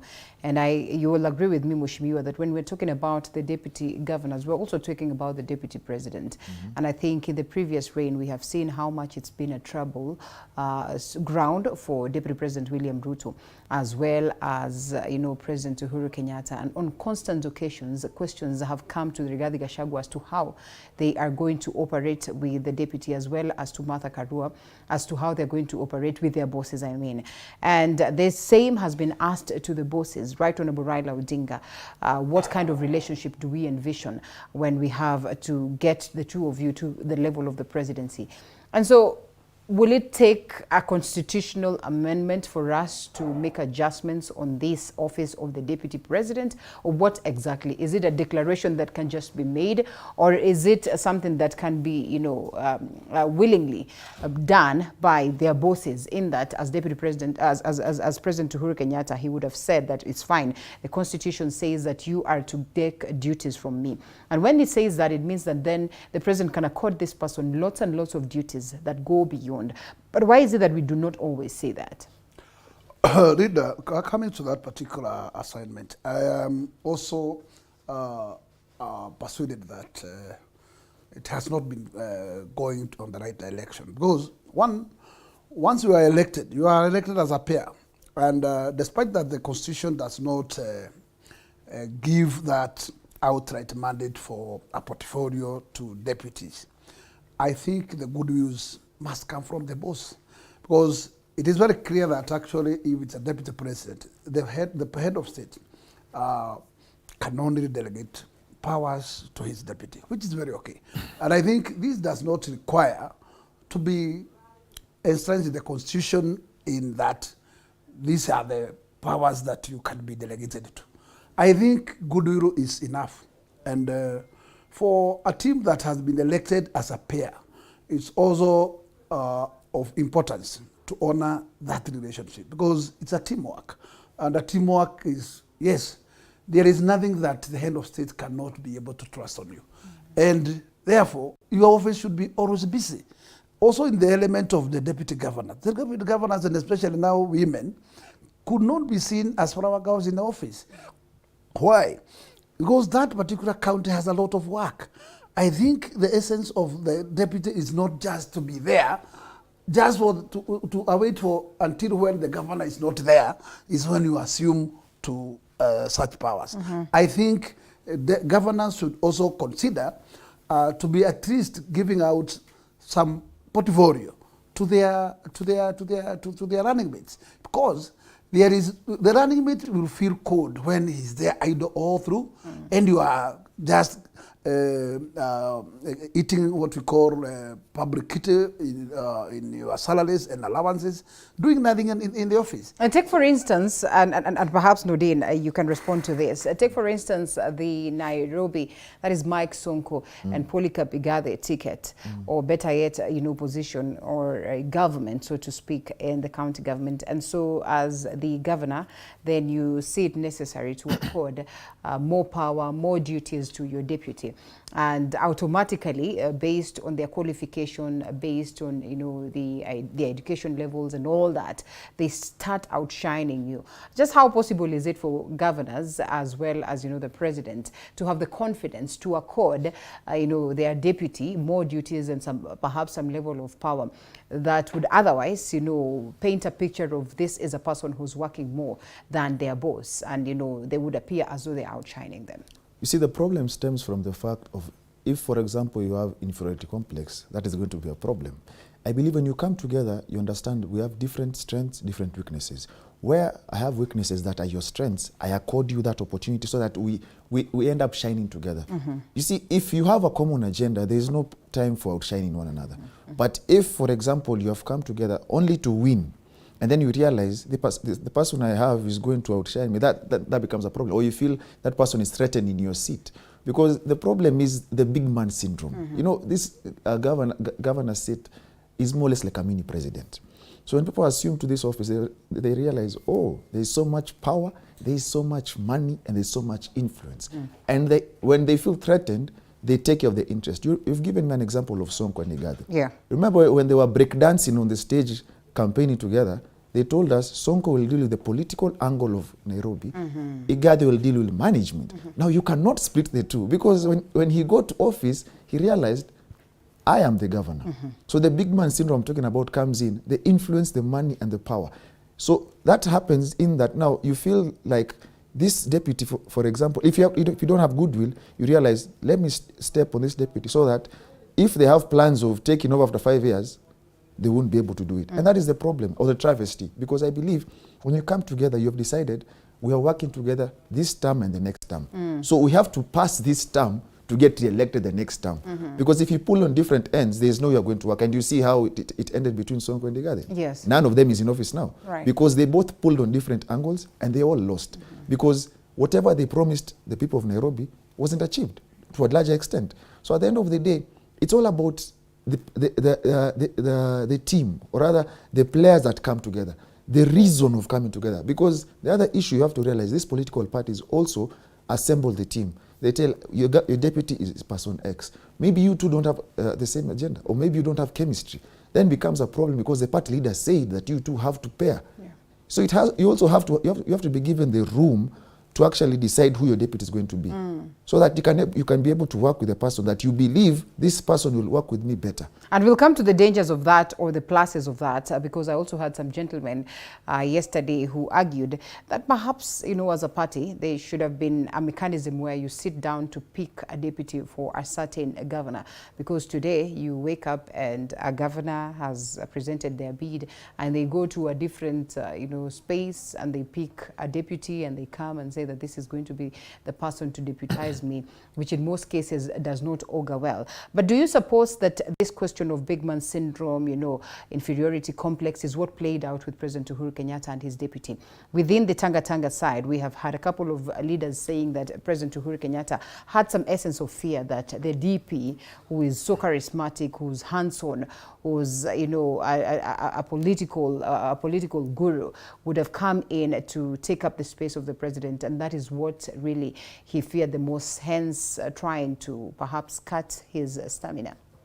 In the case of deputy president and the head of state, I think, to my wisdom, that actually there was an element of fear, and it's like the head of state, in his own wisdom, was not ready for William Ruto's succession, for reasons that I cannot be able to establish.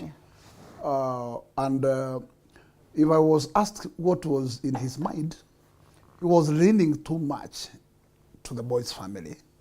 And it's like his family too also had a lot of trust with my family.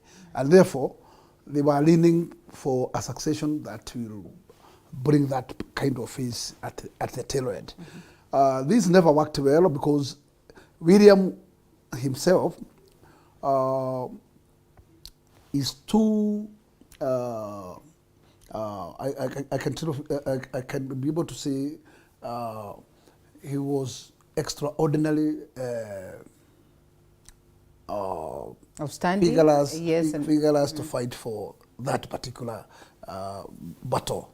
And therefore, at the time that when he could be able to be finished, then that time he was salvaged himself, and he was able to skip that particular net, and he leaned to the public, because if Ruto was pinned down before he penetrated to and winning the hearts of the people, he could be very easily finished. But having gone to the public alley was a big plus to him, because when he was fought, he was able to be to lean to the. But is that constitutionally in order for him to have gone to the people pretty early at a point where he was supposed to serve the people of Kenya at the level of the presidency? What matters is what you call political arithmetics. Okay. Immediately after the election, there was a handshake. And that handshake brought some kind of fear, because the manner in which it was brought, then he found himself at the edge. And therefore, he started preparing himself. And that is how a wise person works. You know, sometimes, Mheshimiwa, I am tempted to remind the Tanga side that even before the handshake, there was some bit of disquiet within the Jubilee Party. Even before, right before, we kept on asking, is everything in order in there? And you said, yes, everything is in order. But evidently things were not working well, even before the handshake. What you must also really understand is that, in fact, it's only that there was nobody to exchange with William Ruto during 2017 campaign election. Because at least that there was a mischief kind of plan to edge him out at that particular time. But because there was no choice to replace, then that's how the team then borrowed the idea of just making sure that they just collab with William Ruto. But plan to finish him was started at 2016. And if you ask me, I will just tell you frankly that it's when the battle started. And you agree with me, the handshake came in at 2018. So sometimes blaming the Right Honorable Raila Odinga for the downfall of... We are talking about the handshake. Handshake came in 2018. 2018. Yes, but the plan was on. But the plan was on. But the handshake came just to make sure that then the plan succeeds. Okay. And after the handshake, the plan also... So why is it that you have been blaming Right Honorable Raila Odinga for the failures of Jubilee? And you have done that also. One thing I must blame him, because he was part of the game. Okay. Yes, because so that's the main reason why. Immediately he enters to the inner circle. Yeah. Then that was the beginning of the crumble of the Jubilee. Okay. Yeah. Well, interesting that this is now coming out, and they acknowledge that it did not start in 2018. It started way before. Nordeen, we might not have so much of goodwill, you know, by the governors, by the president, to accord their deputies some essence of power and more duties for them to appear active, for them to be active actually on ground. And therefore, as we have these conversations, and I'd love to know whether you think that it will be inevitable for us to focus on, you know, adjusting the Constitution, making amendments onto the Constitution that will run with it throughout the reign of whoever is going to take up the mantle next. And in the event that we have these conversations arise, is it time that we also reconsider this clause that speaks of the position of the deputy president? Because we're not going to get this goodwill from the leaders. Perhaps 11 governors would decide that it's fine. We can work well, we can have a good relationship with our deputies by making sure that they are engaged. But there are others who will not at all. You see, the reality is that in passing the Constitution in 2010, we were told 70% is okay, 30% has issues, or 80-20. So at the end of the day, whether we amend today or tomorrow, our Constitution as it is can be amended. Yeah. It's just that you have to follow the law and the procedure of amending, because if you don't, then you have yourself with a BBI case on your face that fails. Now, if, for example, what we have is we have officers who are state officers who are receiving money as salary for doing nothing, then that becomes a crisis, because at the end of the day, that is taxpayers' money that is going, if you call me, we call it waste, because why are you being paid for job? No, you're like a ghost worker, you know. So if, for example, the goodwill, as we talk about, won't be there from let's look at the deputy governors, because you see, when you look at the deputy president, at least he has something like IBEC he can chair. You see, the deputy governors, there is nothing. Technically, there is nothing for them. So they are suffering where they are. Then we can talk about that, you realize. But the process and procedure has to be followed so that we don't end up with an egg on our face. Because I believe moving forward, even if we talk about amending the Constitution, we as a people also have to look at these people that we elect into office. Because if we just keep on electing people based on the wave or euphoria, you'll end up with what you're seeing right now. Irrespective of no matter how many laws we have, because we have so many laws, beautiful laws, but the problem is the laws are never followed. So it also stems from the fact that it starts from you as a voter, from the person you elect into office. Because if you put that person into office who does not actually follow the law, then you'll find yourself in a similar position. So I believe that's where it starts, but we also have to look at the issues that the deputy governors have raised. But in saying that, they also have to make, they have to fight for themselves as well. Because when you get too comfortable as well, you just sit there and you just talk about it. Maybe you're the only one talking about it. Because we have 47 deputy governors, and we need to see them actually having an issue with the fact that you're in office and you're not working. Yeah. But if you're okay and you're comfortable, then you also bring us into shame, because when we are here talking about it and you're technically okay, so what do we do? Because there's some, maybe the salary is what they're after, sadly enough. Right. But they also have to fight for themselves. It's not going to be easy. That governor will not make it easy for you. So for you to penetrate, you also have to, we just heard him say the deputy president fought for himself. Yeah. So maybe they can learn something, but not campaign. Campaigning is totally different from fighting for yourself. Because there are so many avenues of trying to make sure that you come up together. If the governors have a council, I'm sure the deputies have their own thing. Why can't they fight to make sure that, one, these governors live up to the expectation that they gave the people? The duties that you were to be accorded, you actually have. Because if you don't, we'll have this cycle after every 5 years. Yeah. Okay. As much as also you blame Wanjiku in selecting, in the manner in which he elects or selects the leaders, his leaders, I also take this opportunity to blame our parties. Because you find that, in fact, parties has a very big role to determine which candidate to get their mantle. And you realize that, in fact, in some cases, it is also determines who will flag the flag here and there. And especially look at the element of Nairobi and the Jubilee government. We had a very strong candidate who known as Gakuya. But you realize that parties had a lot of power to decide who will take the mantle and who will deputize. And you realize that, in fact, given the deputy who was brought in is not a Nairobian. Where the element of starting to sell such a candidate to Nairobian, there were people that did not know. It's that you are forcing them to a candidate. I think that in parties also need to have a room to look for candidates that are well known from that area of jurisdiction. So that even though they comes to points of making decision who to be, is really a person who has an experience. But Mheshimiwa, also we have been asking this, that we have developed this system where, you know, a governor has to be a governor from this region. And therefore, is that also not glorifying tribalism? Because during these other times where we had provinces and all that, you could find that there are leaders from different parts of the country manning different parts of the country. And in that case, it was pretty much easy. We were worried at some point in time when the likes of Babayao, that is Waititu, were saying that we do not want to see people from different regions in the country coming to take the spaces of the people of Kiambu. And that really brought aboard lots of jitters and questions.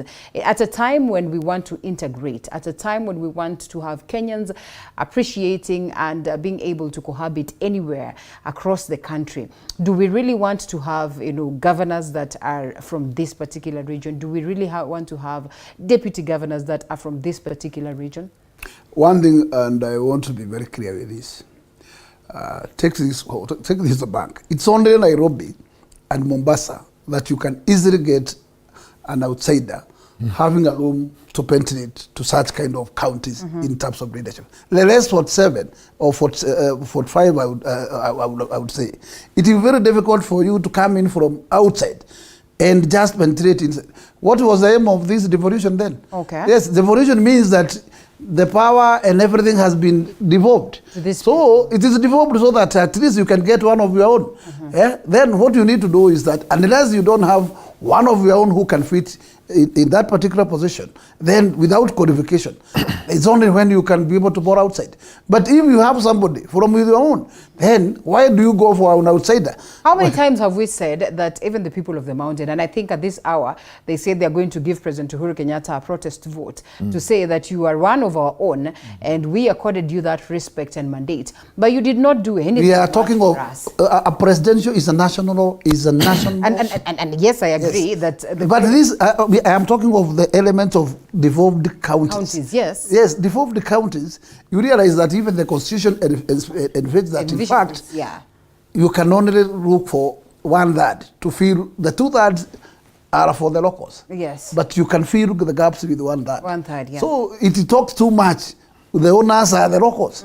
And therefore, they also need to own that leadership. That's most likely you cannot be able to have a newcomer from outside to penetrate into that kind of. What if we go with the same? But in the national, in the national image, yes, the national image, you can even have a Pokomo or somebody else, because as much as that person is really capable and have what we call ideas that actual Kenyans can buy. Was it that bad when we had provincial administrators back then? Was it that bad during, before devolution, that we had people from different parts? And I would come from Western region and I'm posted all the way somewhere in Central. Was it that bad during the eras of... I can tell you, in terms of administration, there's no problem.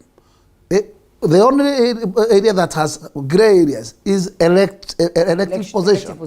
Yes, but in terms of administration, one can serve in Mandera as a Kikuyu, one can serve in Kisumu as a Kikuyu, and that we don't have to go tribal on those appointments. Those has to be at least depending on your qualities of the qualities of that particular position, and therefore you can be transferred anywhere else. But note that elective posts are not transferable. Okay, all right. Michael Chepkoni is watching. Says, Honorable Gakuya, please do not cheat Kenyans on the woes of William Ruto. 2016, President Kenyatta worked well with his deputy. I do not know whether that was the case. I'm an inside person. Yes. So there's something I know that probably he doesn't know. Yes. And by virtue of being in the media, I think some of these things we are paid to see what it is that is not said, and sometimes that is why I confidently say that these troubles began way before 2018. Anyway, that is his opinion, and of course what it is that is playing out right here. As we shelve this particular conversation and appreciate the fact that today Parliament, the 13th Parliament that comes to session officially today and tomorrow.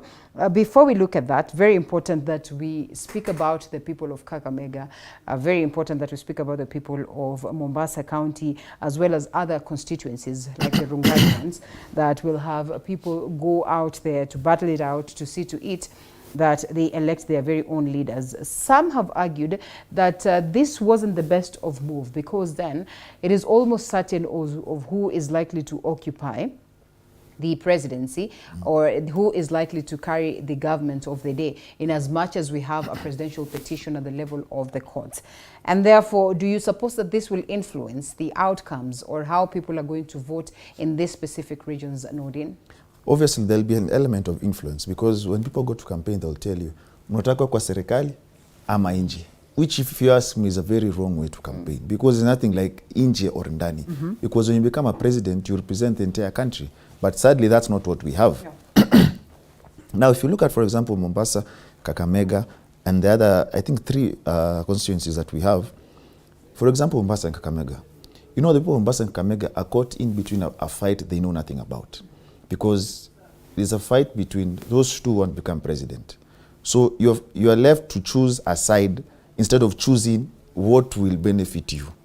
If you come from Mombasa or Kakamega, you're choosing a governor that is going to make sure that your interests are protected. So when you go to vote, avoid a war or fight you know nothing about. A fight between Raila Odinga and William Ruto, let them square it out. That is their business. But when you decide now to get involved and choose a side, whichever candidate you go for that they represent, maybe that candidate it won't represent your best of interests. You have so many issues, be it business, be it the administration of the county, be it your social welfare. You look at who is going to represent me, because now both candidates are salesmen. They are selling themselves. So you look at, for example, where is my interest going to be served, and then you vote there. That the day we start voting like that as Kenyans is the day we move. But if you vote for a political wave, or you vote for euphoria, or because you are loyal to a certain party, that brings the issues that we have, because these people assume office. And then 2-3 years down the line, you start crying, saying, oh, this person promised me ABCD, they never achieved. Or they came into office. There's a joke that those who assume the governor's office end up with pot bellies. You realize?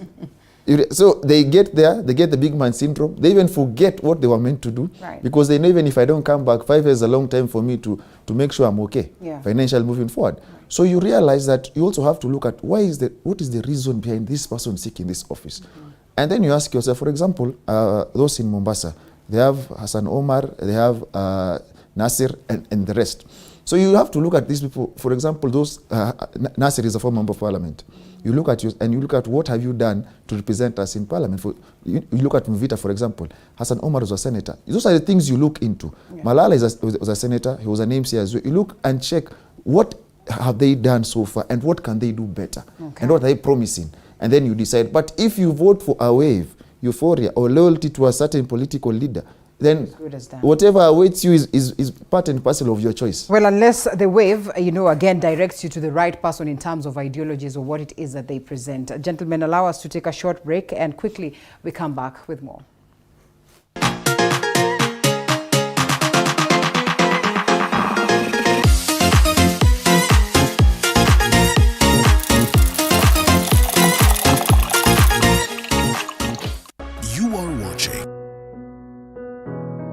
Despite being visually impaired, he is a jack of all trades. It is our quest to find answers on how to take care of children with special needs and those with disability.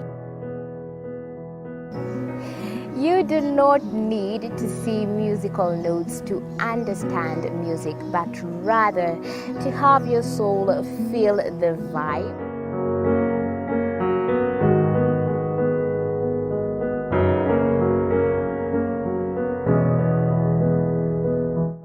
Actually, for us to make a wheelchair, we have to take measurements of the user. After doing my assessment, I get to know the parent, I get to know the heaviness she's carrying. Disability comes at different stages of life.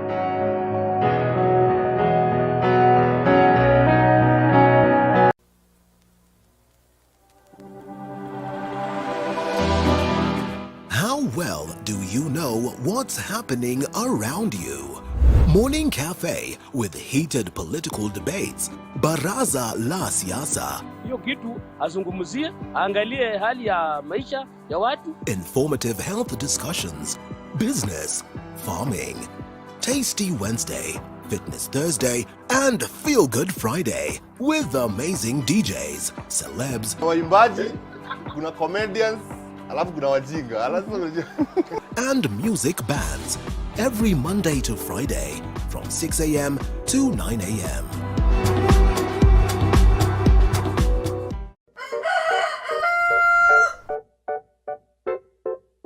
The next set of millionaires are farmers. As we know, agriculture has been and still is the backbone of our economy. As we traverse the different counties to meet different farmers. There is a tree. And so you feel like there's going to be that UDA Kenya Kwanza wave? And not all over. Like in Kitui, things might. Well, Kitui automatically. Things might change. Yeah, that should be perhaps a wipe away. But anybody who is in the lines of Rift Valley, I am sure he must walk very, very, very slim. Do you want us to talk about Raymond Moi? And I mean, this is one of the stories that finds itself on the papers. He's actually trending number one. He's trending number one. I can tell you, the likes of Kamket would tell him, Sasa if there is somebody who is in a big worry, is Raymond. Because Raymond, it is not that actually the constituents of Rongai are completely against him. But the wave seems otherwise. And the wave will dictate otherwise. So, and it's only it could be fit for him if he was in a UDA ticket. That way, he could have surveyed his image and his ticket. But since there is a different ticket from his ticket, which is the UDA ticket, I am sure that in fact people of Rongai may decide to go by that particular wave. And at this particular moment, that already they are sure that they have a president-elect already. That wave can cost him.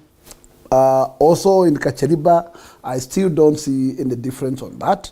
Still that the wave could hang there. The only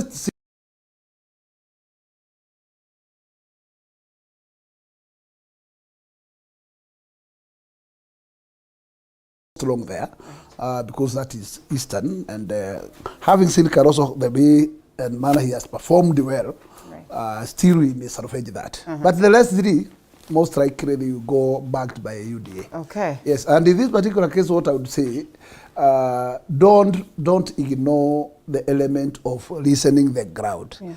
That particular element of listening the crowd, let me tell you, never ignore. Right. Because when the crowd decides, it will be difficult for you to turn it otherwise. Because it is a force. And just find the way it has record that. Look at Kiambu. Kiambu is the homestead of our head of state. Right. Can you imagine, even the place that we have an independent candidate, we don't have a single Jubilee candidate who won a single seat.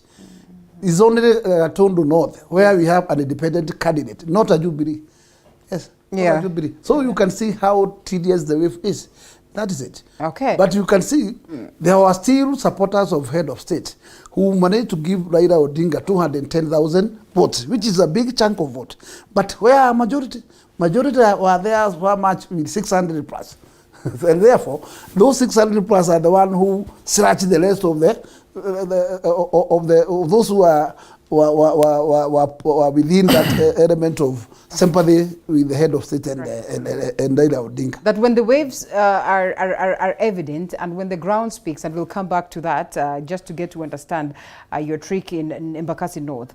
But Nordeen, we used to lazily say, ground inasemaje, and true to it, based on the results that we've witnessed after going to the poll on the 9th, there's been so much of that feel of the ground, seen after the results were declared. And so, in as much as we'd want to say that let's cautiously step on this matter, reality is that it finds itself on the papers as well. And so going for the last Moise is what it is that the Daily Nation speaks of, that facing a UDA onslaught, Raymond Moi is fighting to retain his Rongai parliamentary seat on a Kanu ticket, but William Ruto is angling to kick him out and complete his, his rooting of the Moi political empire.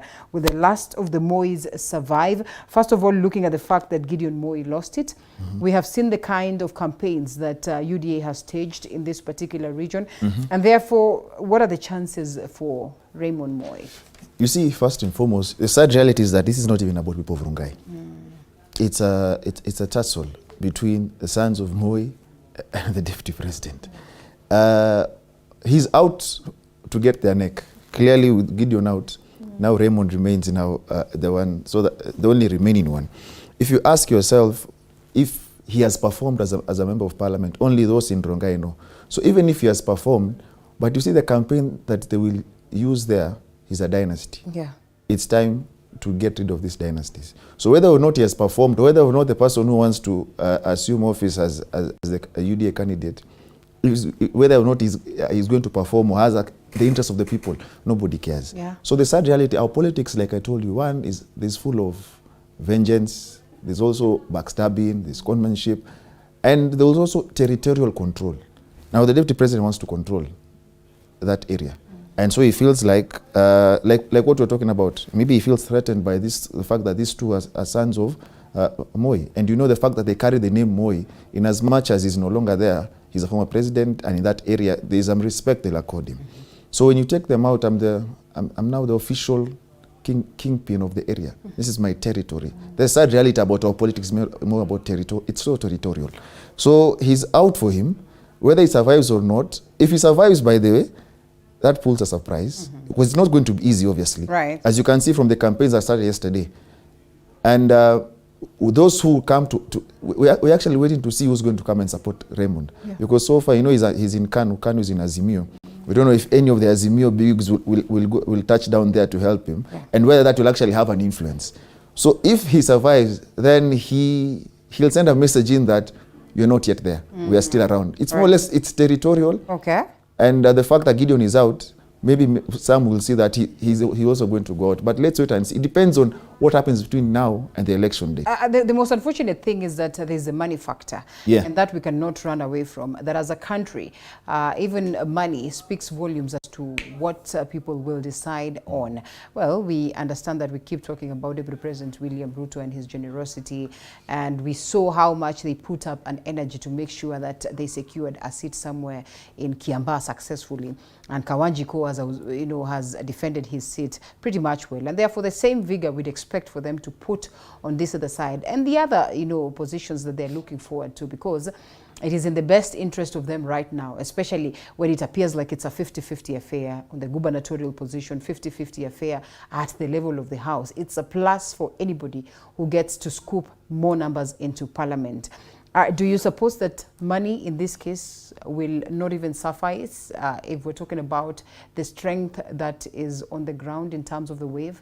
One thing let me say that in fact, even a money element is a factor that you cannot ignore. But let me also say that both sides are capable of dishing out, and therefore let me not say that it's only the one UDA side that will push with the money.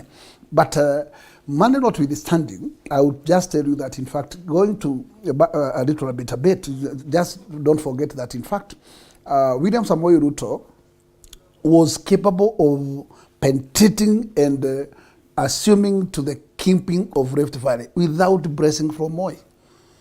And there has been some divisions between him and that family. And most likely, at this particular time, when now he's rising to the head of state, he may also need to make a statement. And therefore, that is the element where I find it will do die in the Longai. Not in Longai, I'm sure it will do die, so that at least those particular seeds seems to have been washed away. In the rest of the by-election, every other party will fight to the nail to make sure that in fact they score.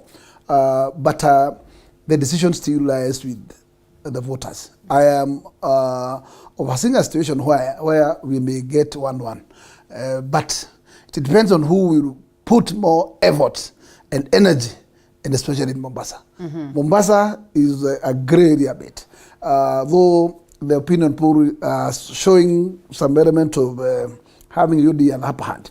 But still, I still believe that in fact, Mombasa is a tight race. I will want to remind you that the people of UDA really do not believe in the opinion polls, of course, and therefore... But then before we forget, you also have to realize something about Rongai. Right. The first family and the Moi family have interest in the area as well. So that is why they also need him as MP there. Right. And that is why also the statements from Gachagua yesterday. So it's more or less about power. It's more or less about who's in charge now. It's like your time is over, it's our time. Right. With the new sheriff, the new sheriffs in town kind of thing. Yes. So that is a sad reality. But I just hope the people actually vote for someone who will actually work for them. In as much as both parties are angling for control of parliament, because they will all need numbers to, if you assume office, for example, as a president, and you need numbers to pass government agenda. So if you don't have numbers, then you suffer. So obviously the issue behind it is also about control of parliament. All right. And I think I have also noted that in fact, Wanjiku this time round was very wise in voting. You can see element like area like Kajiado. Kajiado, we have Olenko who has secured his second term. Yeah. But just look a bit on his county assembly. He has no number. The numbers on the other side. Equally in Nairobi. Right.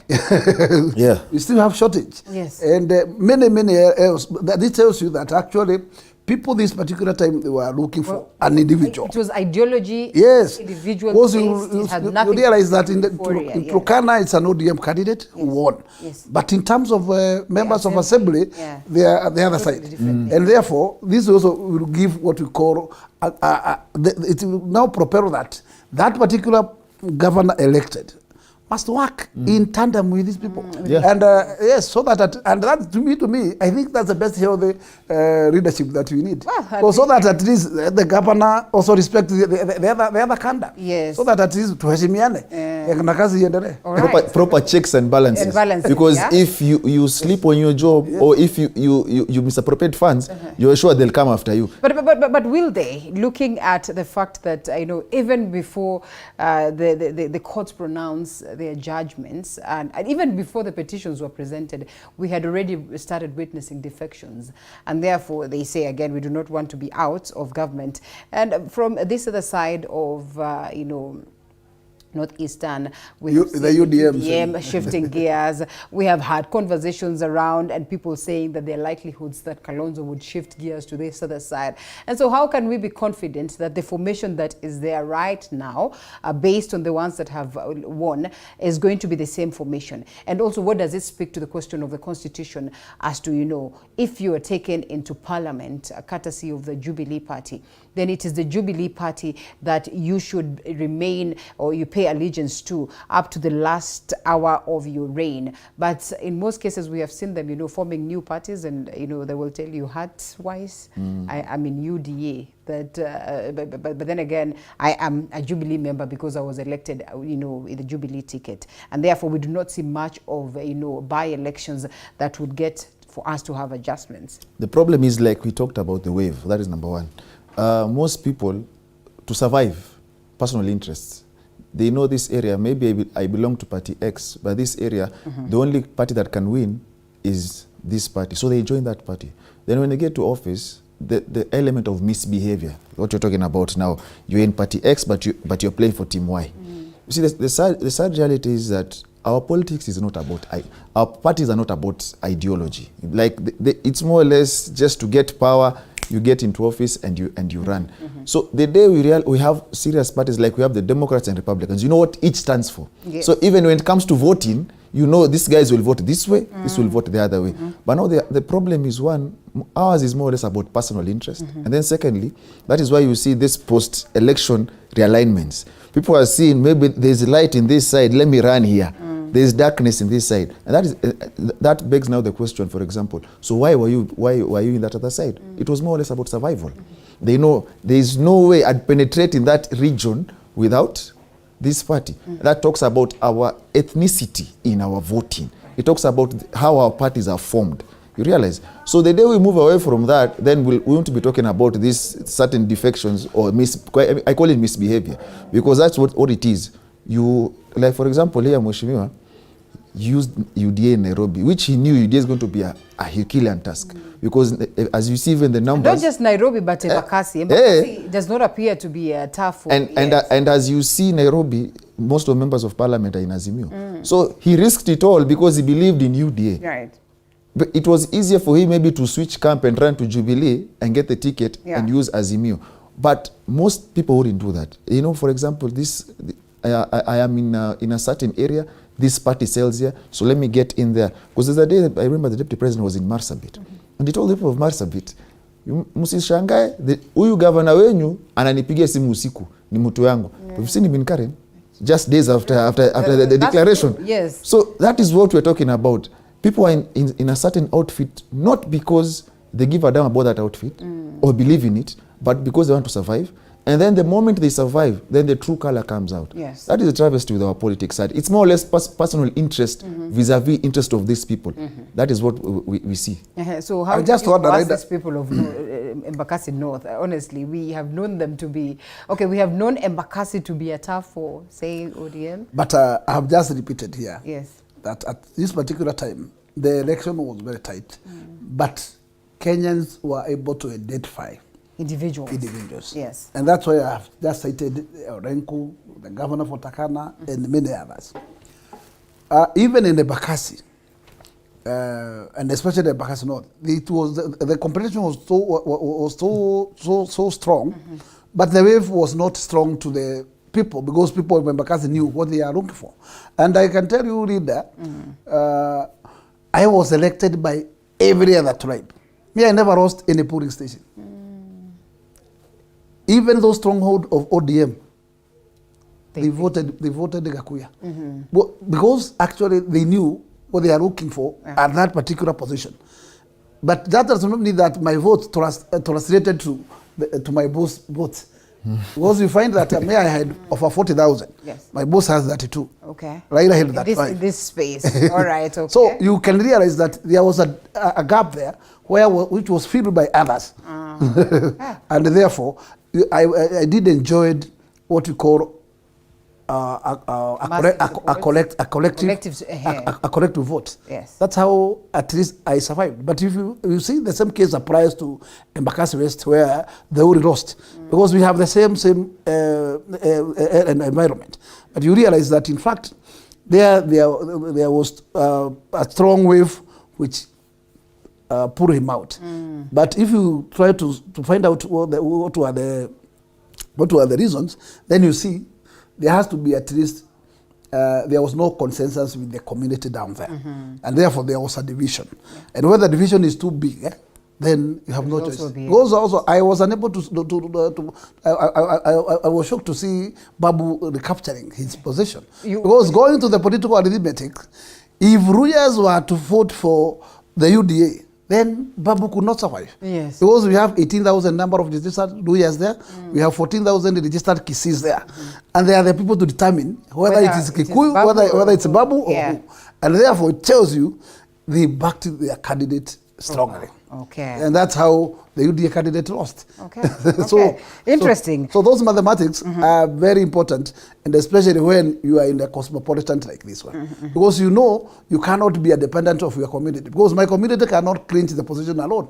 Then you must to look for what we call out of the box. Out of the box. Yes. And before we get to what to expect on the 13th or from the 13th Parliament, that Baba then raises this concern and says, you know what, in these specific regions where, and especially Kakamega and Mombasa County, he registers his wish that it is the deputy chair of IEBC who should handle this. Jebukati comes out to brush that off and say that, you know what, constitutionally, we have ways that this needs to be done. Goes ahead to mention these are the returning officers that will be handling this particular vote. What does it speak of Right Honorable Raila Odinga, who has presented his case, who has outrightly showcased his disappointment on, the persona of Chebukati, and as well, not to forget that the same Azimio exhibited some essence of confidence before we go to the 9th August poll, in the sense that they said at least they want to believe that IEBC has done a better job. And when they talk about IEBC in this case, we're referring to Wafula Chebukati. Well, for example, if you look at their campaign yesterday, utterances and everything, you'd realize one thing. They want that election to be won, or rather people to vote with emotion. You realize, because they were charging that crowd. Okay. And for that to happen, if they vote with emotion, then their candidate wins. That is what they believe. If you look at his petition, for example, they call it the people versus Chebukati. So now Chebukati is the ogre, or is the bad man in the area, the bad cop. And so he's telling the people that you reject Chebukati because, according to him, Chebukati represents Deputy President William Ruto. So he tells them, if you do that, then you people are free. That is why you look at the utterances yesterday, you look at the demeanor and how the crowd was charged yesterday. In IBC responding to him about the ROs, it is true the ROs actually are the ones who are in charge of that election, but you also have to agree that the ROs work for IBC. The chairperson of IBC is Wafula Chebukati. It's more or less like the referee board. There's always the head of the referees, in as much as you're sent to officiate a certain game. So he feels like he'll have an influence. Whether or not that happens is a game of wait and see. And I believe with the matter alive in court, I don't think anyone will try to do anything mischievous. But in politics, they have to cover their areas, like he calls them gray areas. We have to cover their ground and make sure that everything is safe. So they are trying to recapture the seat because I believe it is an ODM zone, an ODM seat that has to come back home through Abdul Swamad. So, and I believe if they go to Kakamega, those will be the same utterances that were in Mombasa, so that they try to they galvanize their support, because you also realize that there was voter apathy. And they're trying to make sure that the people actually come out and vote, those who support their candidate. so that they actually win these seats, because it's high stakes. Both Kakamega and Mombasa are considered ODM zones by the last 2 governors who were there. So they believe, even by performance, you look at the members of parliament, so they believe that they actually want those seats to come back home, and they are protecting them by all means necessary. So in politics, they'll say everything to make sure the crowd is ready to vote and vote for their candidate. This is not just anybody else saying this. This is Right Honorable Raila Odinga, who's presented a petition at the Supreme Court to challenge Chebukati's declaration Monday last week that gave Deputy President William Ruto that title, President-elect. And therefore, this Chebukati will be instrumental as to how the case goes, but importantly, the verdicts that will have been accorded to the people of Kenya. In the event that the Supreme Court says that, we declare this pronouncement of Chebukati and declaration null and void, and therefore constitutionally, there are certain things that we need to do as a people so that we get the next crop of leadership, the next CEO of the nation. There are possibilities that it could declare that the country goes for a rerun if the case of Azimio is seals, or is given a clean bill of health, or better yet a runoff if Okiya Omtata's case then sees the light of day. So the same Chebukati is supposed to oversee. The same Chebukati will be the referee. What is Baba telling us?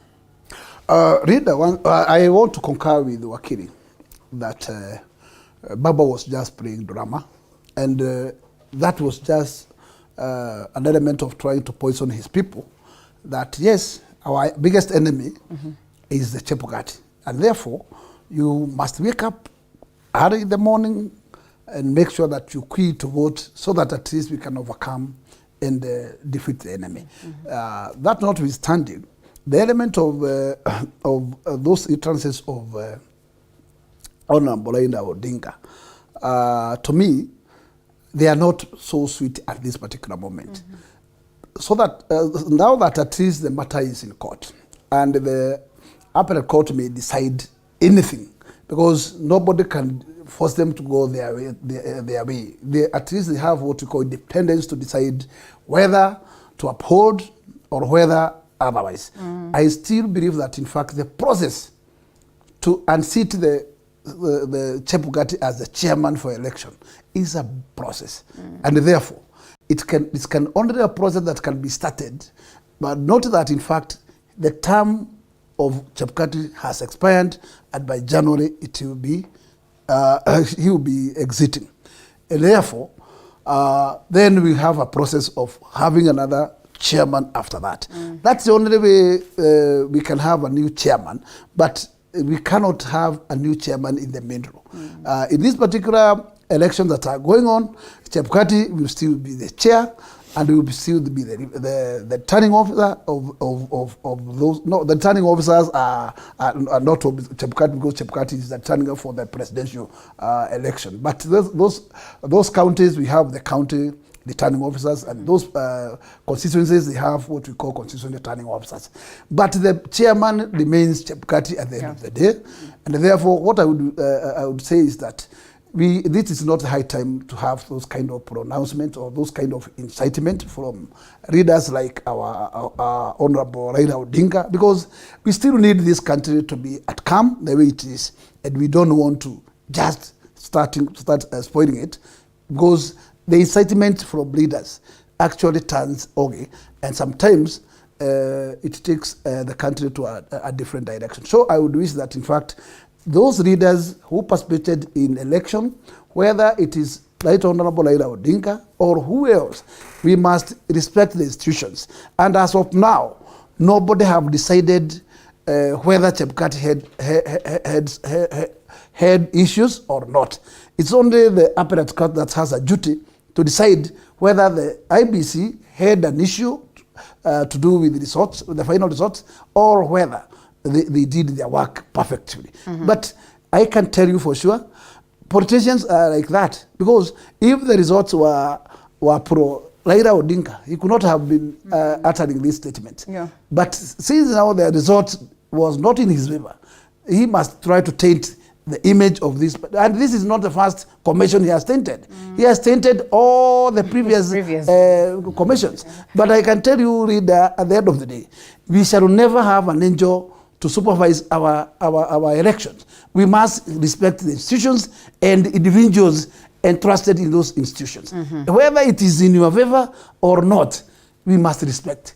Perhaps sometimes we get angels only that they are interfered with, and I'd love to know whether Nordeen thinks that Kenyans are still at that space where they can be incited by leaders, or maybe we have outgrown that, because we have seen people telling their supporters, "Oh, keep calm" and everything, and they're enjoying the fact that they've been able to manage their supporters. Is it them that have managed their supporters, or Kenyans have gotten to that point where they've just said enough is enough? Let's answer that after this quick short break.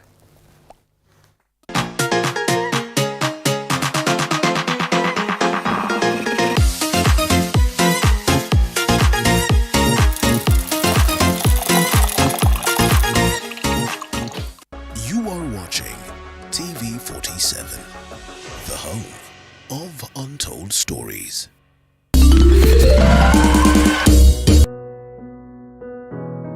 Despite being visually impaired, he is a jack of all trades. It is our quest to find answers on how to take care of children with special needs and those with disability. You do not need to see musical notes to understand music, but rather to have your soul feel the vibe.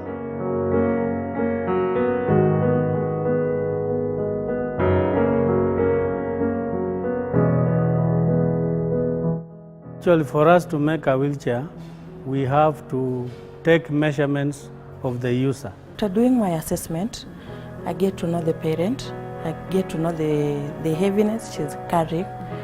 Disability comes at different stages of life.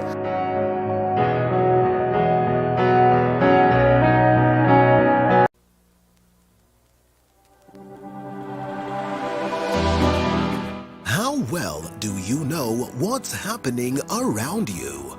Morning Cafe with heated political debates.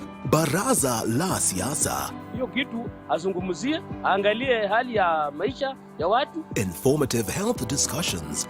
Business, farming. Tasty Wednesday, Fitness Thursday, and Feel Good Friday.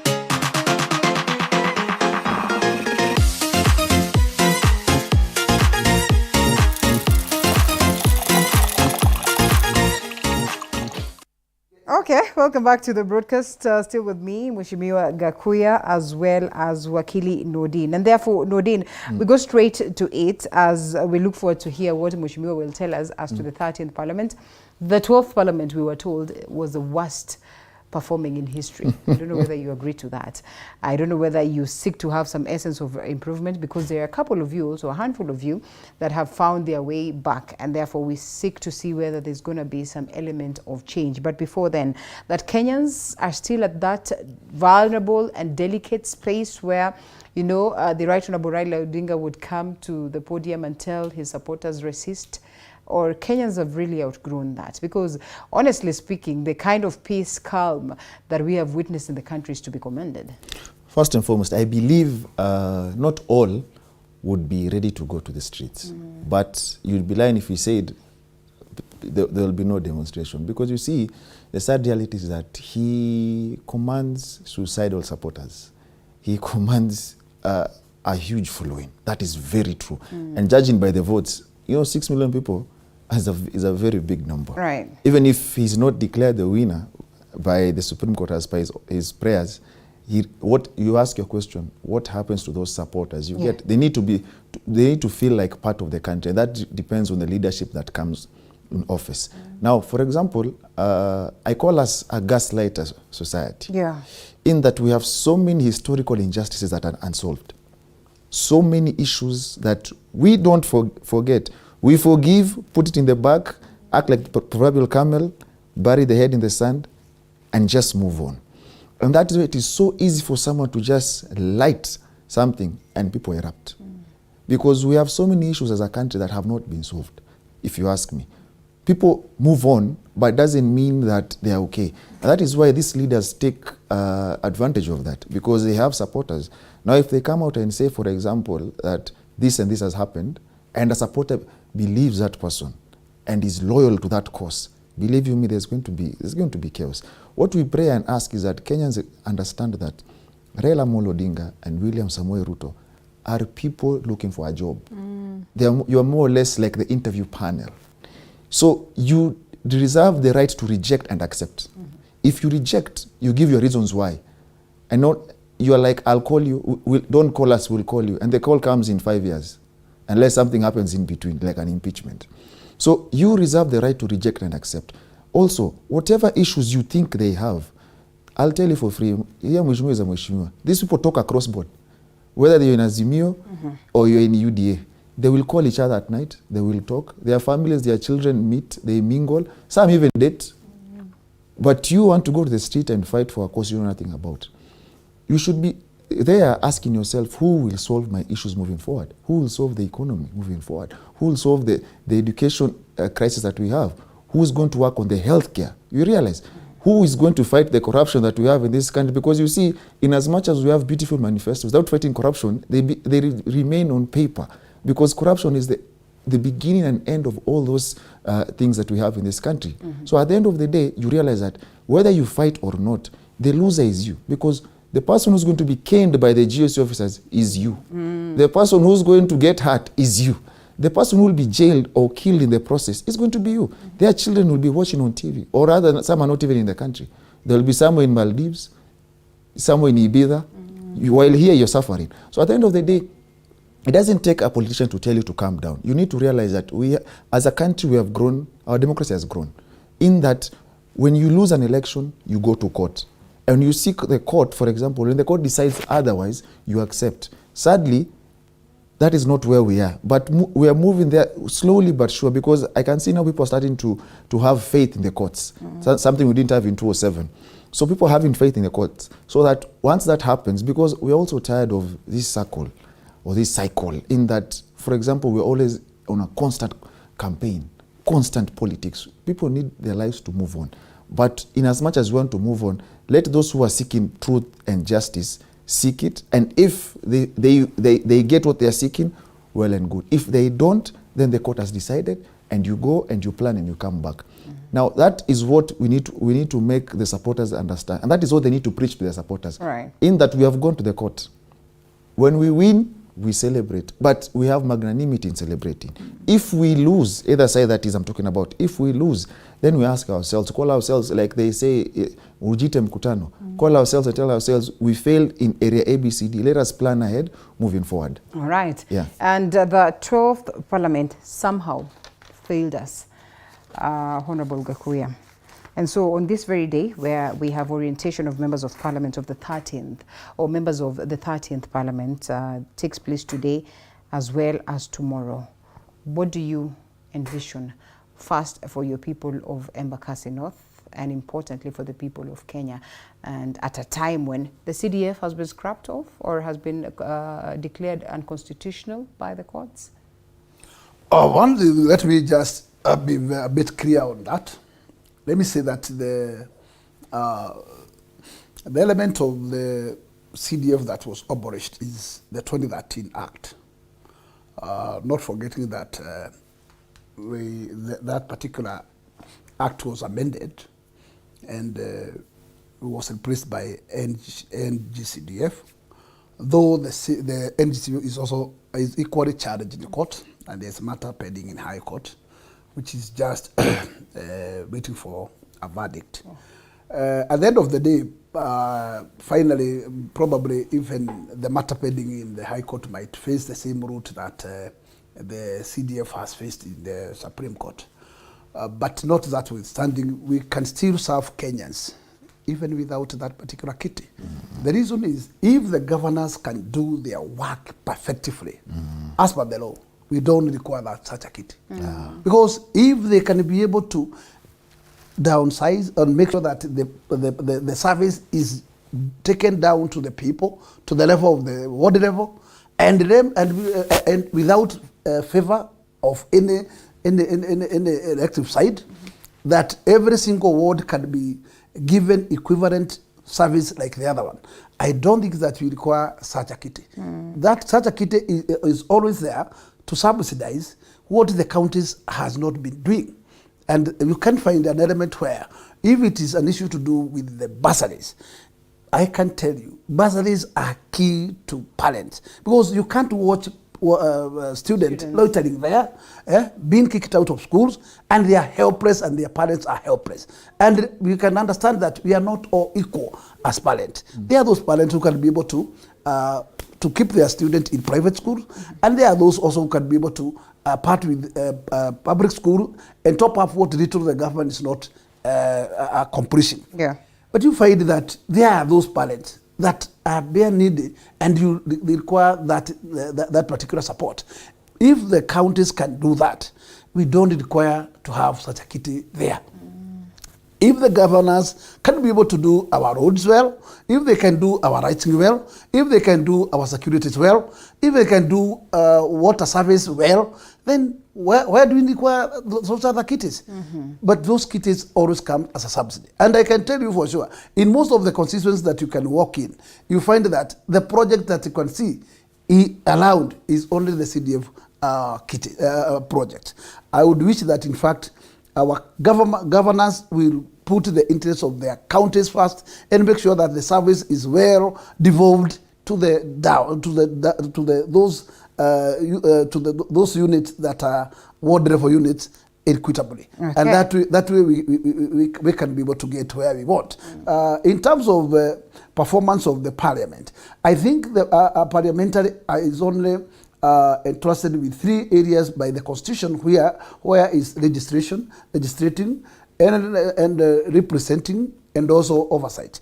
And those are the 3 areas that a member of parliament has been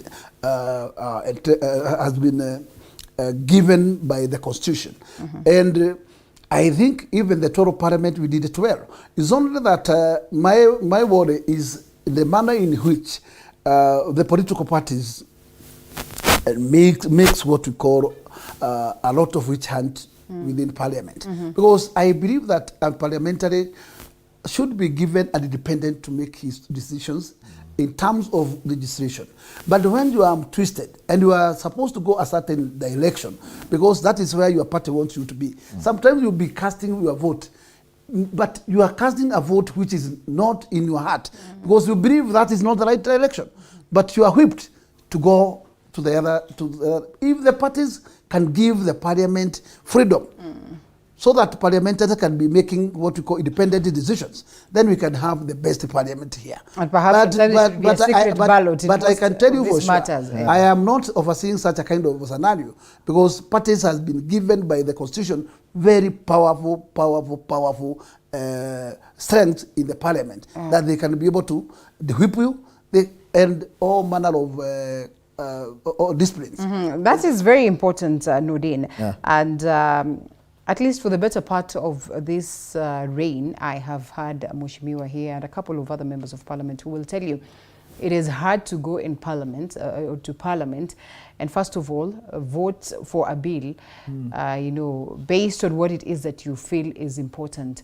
It is always in favor of what the party supports or the party leader. And perhaps that's the reason why we witnessed a lot of indifference with the Jubilee Party, that they had to go a different direction. And sometimes some of them would believe in something, but then again go ahead to just quash it, simply because the party position is not in favor of this one. This is the only time that perhaps we could have a chance to speak to these members of parliament and tell them, this is what we require. What would you tell them as we look forward to the 13th Parliament? First and foremost, I think I take this to congratulate him. There's something he said about CDF. CDF, yes. That I like. You see, I've met many members of Parliament, and he thinks differently from those who I have seen. Because it is true, they do not need CDF where there's a functioning county government. Yes. Because I believe most of the time this CDF is used to control these members of parliament from the executive. So I believe if they do proper legislation, representation and oversight, that is more or less your duty. The sad reality is that we have members of parliament who focus majorly on CDF and forget going to the National Assembly. I'm sure he knows. You see, the reality is that, the sad reality is that we have in this country is that parties are owned by individuals. And that is why you hear, respect the party leader, the party line. So they expect to panel beat members of parliament into a certain way of voting. But we have so much of coalitions today as opposed to parties, then in this case. No, honestly, you know, even in the coalition, there are so many parties, right? And in these parties have party leaders. Okay. Who are more or less like the dons. Right. So they decide, this side we are voting in a certain manner. So you see, Mheshimiwa has said that sometimes you vote and you don't believe in that vote. Maybe we should move to secret ballot. Because you know, he talked about how the wave was strong, but he won. I can tell you for free, clearly he won because maybe he has worked. So the people, whether you are in that party or not, maybe you can come back. You know, you need to look at it that way. In that, if I perform, in as much as this party does not like, is pushing a bill, I believe people will suffer, and I represent my people. Let me tell them, if they don't decide to change their stand, then I can vote otherwise. Because we also need members of parliament to be independent. They just can't be there as rubber stamps. You know, there are bills they pass, even themselves, I'm sure, like he's saying, you sit at home and you're not comfortable with what you did. So the day we bring independence, and I believe that starts from them, because it's not a spirit of defiance, but it's more or less like, you represent me. And maybe they need to start having barazas with the people they represent. You come, you say, by the way, a certain bill is being passed. This bill is like this. You sit down with them. This bill is like this. What do you guys think? You know, because most of the time here they say, I represent him, for example, like I come from Dagoretti North. I represent Dagoretti North, we vote yes. Maybe we didn't vote yes. We say no. Real sense you so you go and you know, if I were them, if I were a member of parliament, if there's a bill that is contentious, I would go with it to my people. And believe you me, I'd have a video recording. We discuss the bill, and the fact that I'm a lawyer, maybe I'd have an advantage. We'd go through it and I'll tell them, for example, ABCD is in the bill, but I do not believe this works. What do you think? After the discussion, I vote regarding how my people want me to vote. If I believe that is what serves them best, that is how I vote. Now the party obviously will want to discipline me, as he's saying, or whip me. But if I believe in what I am doing, for example, and I believe in the work I have done as a member of parliament, I want to be the first to seek. If they oust me, I'll go back and seek the people. Now the sad reality is that we have members of parliament who have come in as independents. And before they even decide to vote, they're already choosing sides. You know, that puts me now in a situation where, why didn't you go to that party in the first place? Because if you're independent, why wouldn't you just wait? Go to parliament. Because now the fact that you've chosen a side, you have to remember that the moment a bill comes, and the side you are in decides no, you have to vote no. So the independence the members of parliament seek starts from them. Even if the party will see it as a sign of defiance, because at the end of the day, they are the ones who also finance these parties. Because they pay every month, I'm sure he knows. Yes, he does. And the sad reality is that these parties that we see are owned by individuals are actually financed by the public. So they need to be our parties, in that we are investing in them. So this issue of being owned by individuals, it needs to end. But it starts from them. Because they are the members of parliament in a certain political party. Mheshimiwa, if you see something that you are not comfortable with, you vote otherwise. Because if they decide to whip you, and you stand for the truth, and you stand for your people, and you have told your people, believe you me, nothing will happen to you. But sadly, that is where we are moving to. We are not yet there, but I believe we need to get to a point where you tell even the party leader, you're wrong. This thing will hurt the people. For me, I vote otherwise. Or maybe if that is too hard for some of them, because you know, some wouldn't want to lose the seats, maybe you introduce secret ballot there. And you know, I mean, secret ballot would perhaps... Because if they see many guys voted no, and maybe he wanted a yes, now he can't punish everyone, because now he would not even know who it is at... because now it means going to a by-election, and believe me, no party wants a by-election, because it's a 50-50 kind of thing. You might lose or regain the seat. And when you lose the seat, now your numbers in parliament go down. Okay, interesting. And we're looking forward to, you know, great debates. We're looking forward to high levels of representation, oversight. That is from the level of parliament. And so all the best once again as you steer the country to the next direction. I do not know whether constitutionally it is stated that, you know, you start off immediately, or again, there's some things that will have to lag behind as we await the declaration of who's going to be president. Legally, once the house is being sworn in, it embarks to its calendar. It does not matter whether there will be a Leland or not. But we're looking at positions, for instance, the speaker position, for positions for, you know, because what is going to happen? all the counties now, they have, by the end of today, they will have sworn of their governors. Then the governors have a duty as per constitution to call the first sitting. And the first sitting is now to elect the speaker and the other positions of committees. So that's how the constitution is. Even in parliament, immediately we are sworn in, then the first sitting has to be called. And the first sitting will now to elect the speaker. Then other committees fall. And there are areas where the speaker will rule.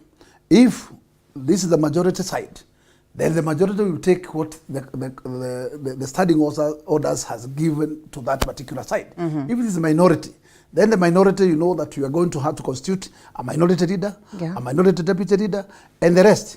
And if there's in the side of majority, then you elect the majority leader, and the rest will follow. That is how the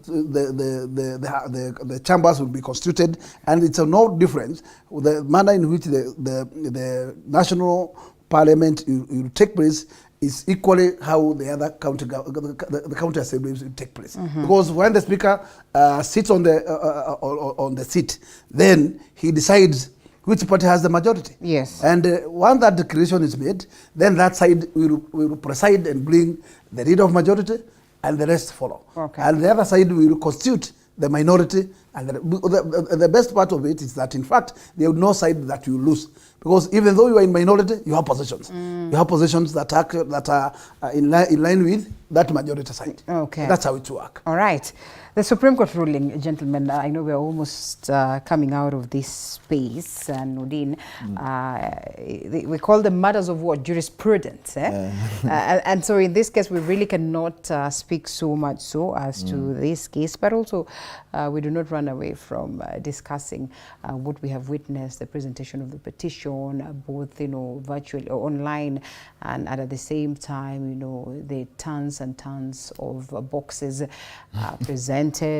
A whole canter. Yes, a whole canter of evidence, my friend. You should be worried. You should not be laughing, because this could be evidence. My worry is that within that short period, that window of 14 days, whether there is any judge that will be able to have gone through all the majority of these, yes. Unless somebody will just go with what we call summaries. Even in years, that could not be possible. What goes into these cases? Perhaps we need to understand that, so that we say, in the best wisdom of the 42 legal brains that the Azimio team has picked, you could not tell me that they do not have the knowledge that, these tons and tons could not be read by the judges within this short period. Sometimes, being a lawyer is interesting. Sometimes, the box you have seen, some of them have been taken there.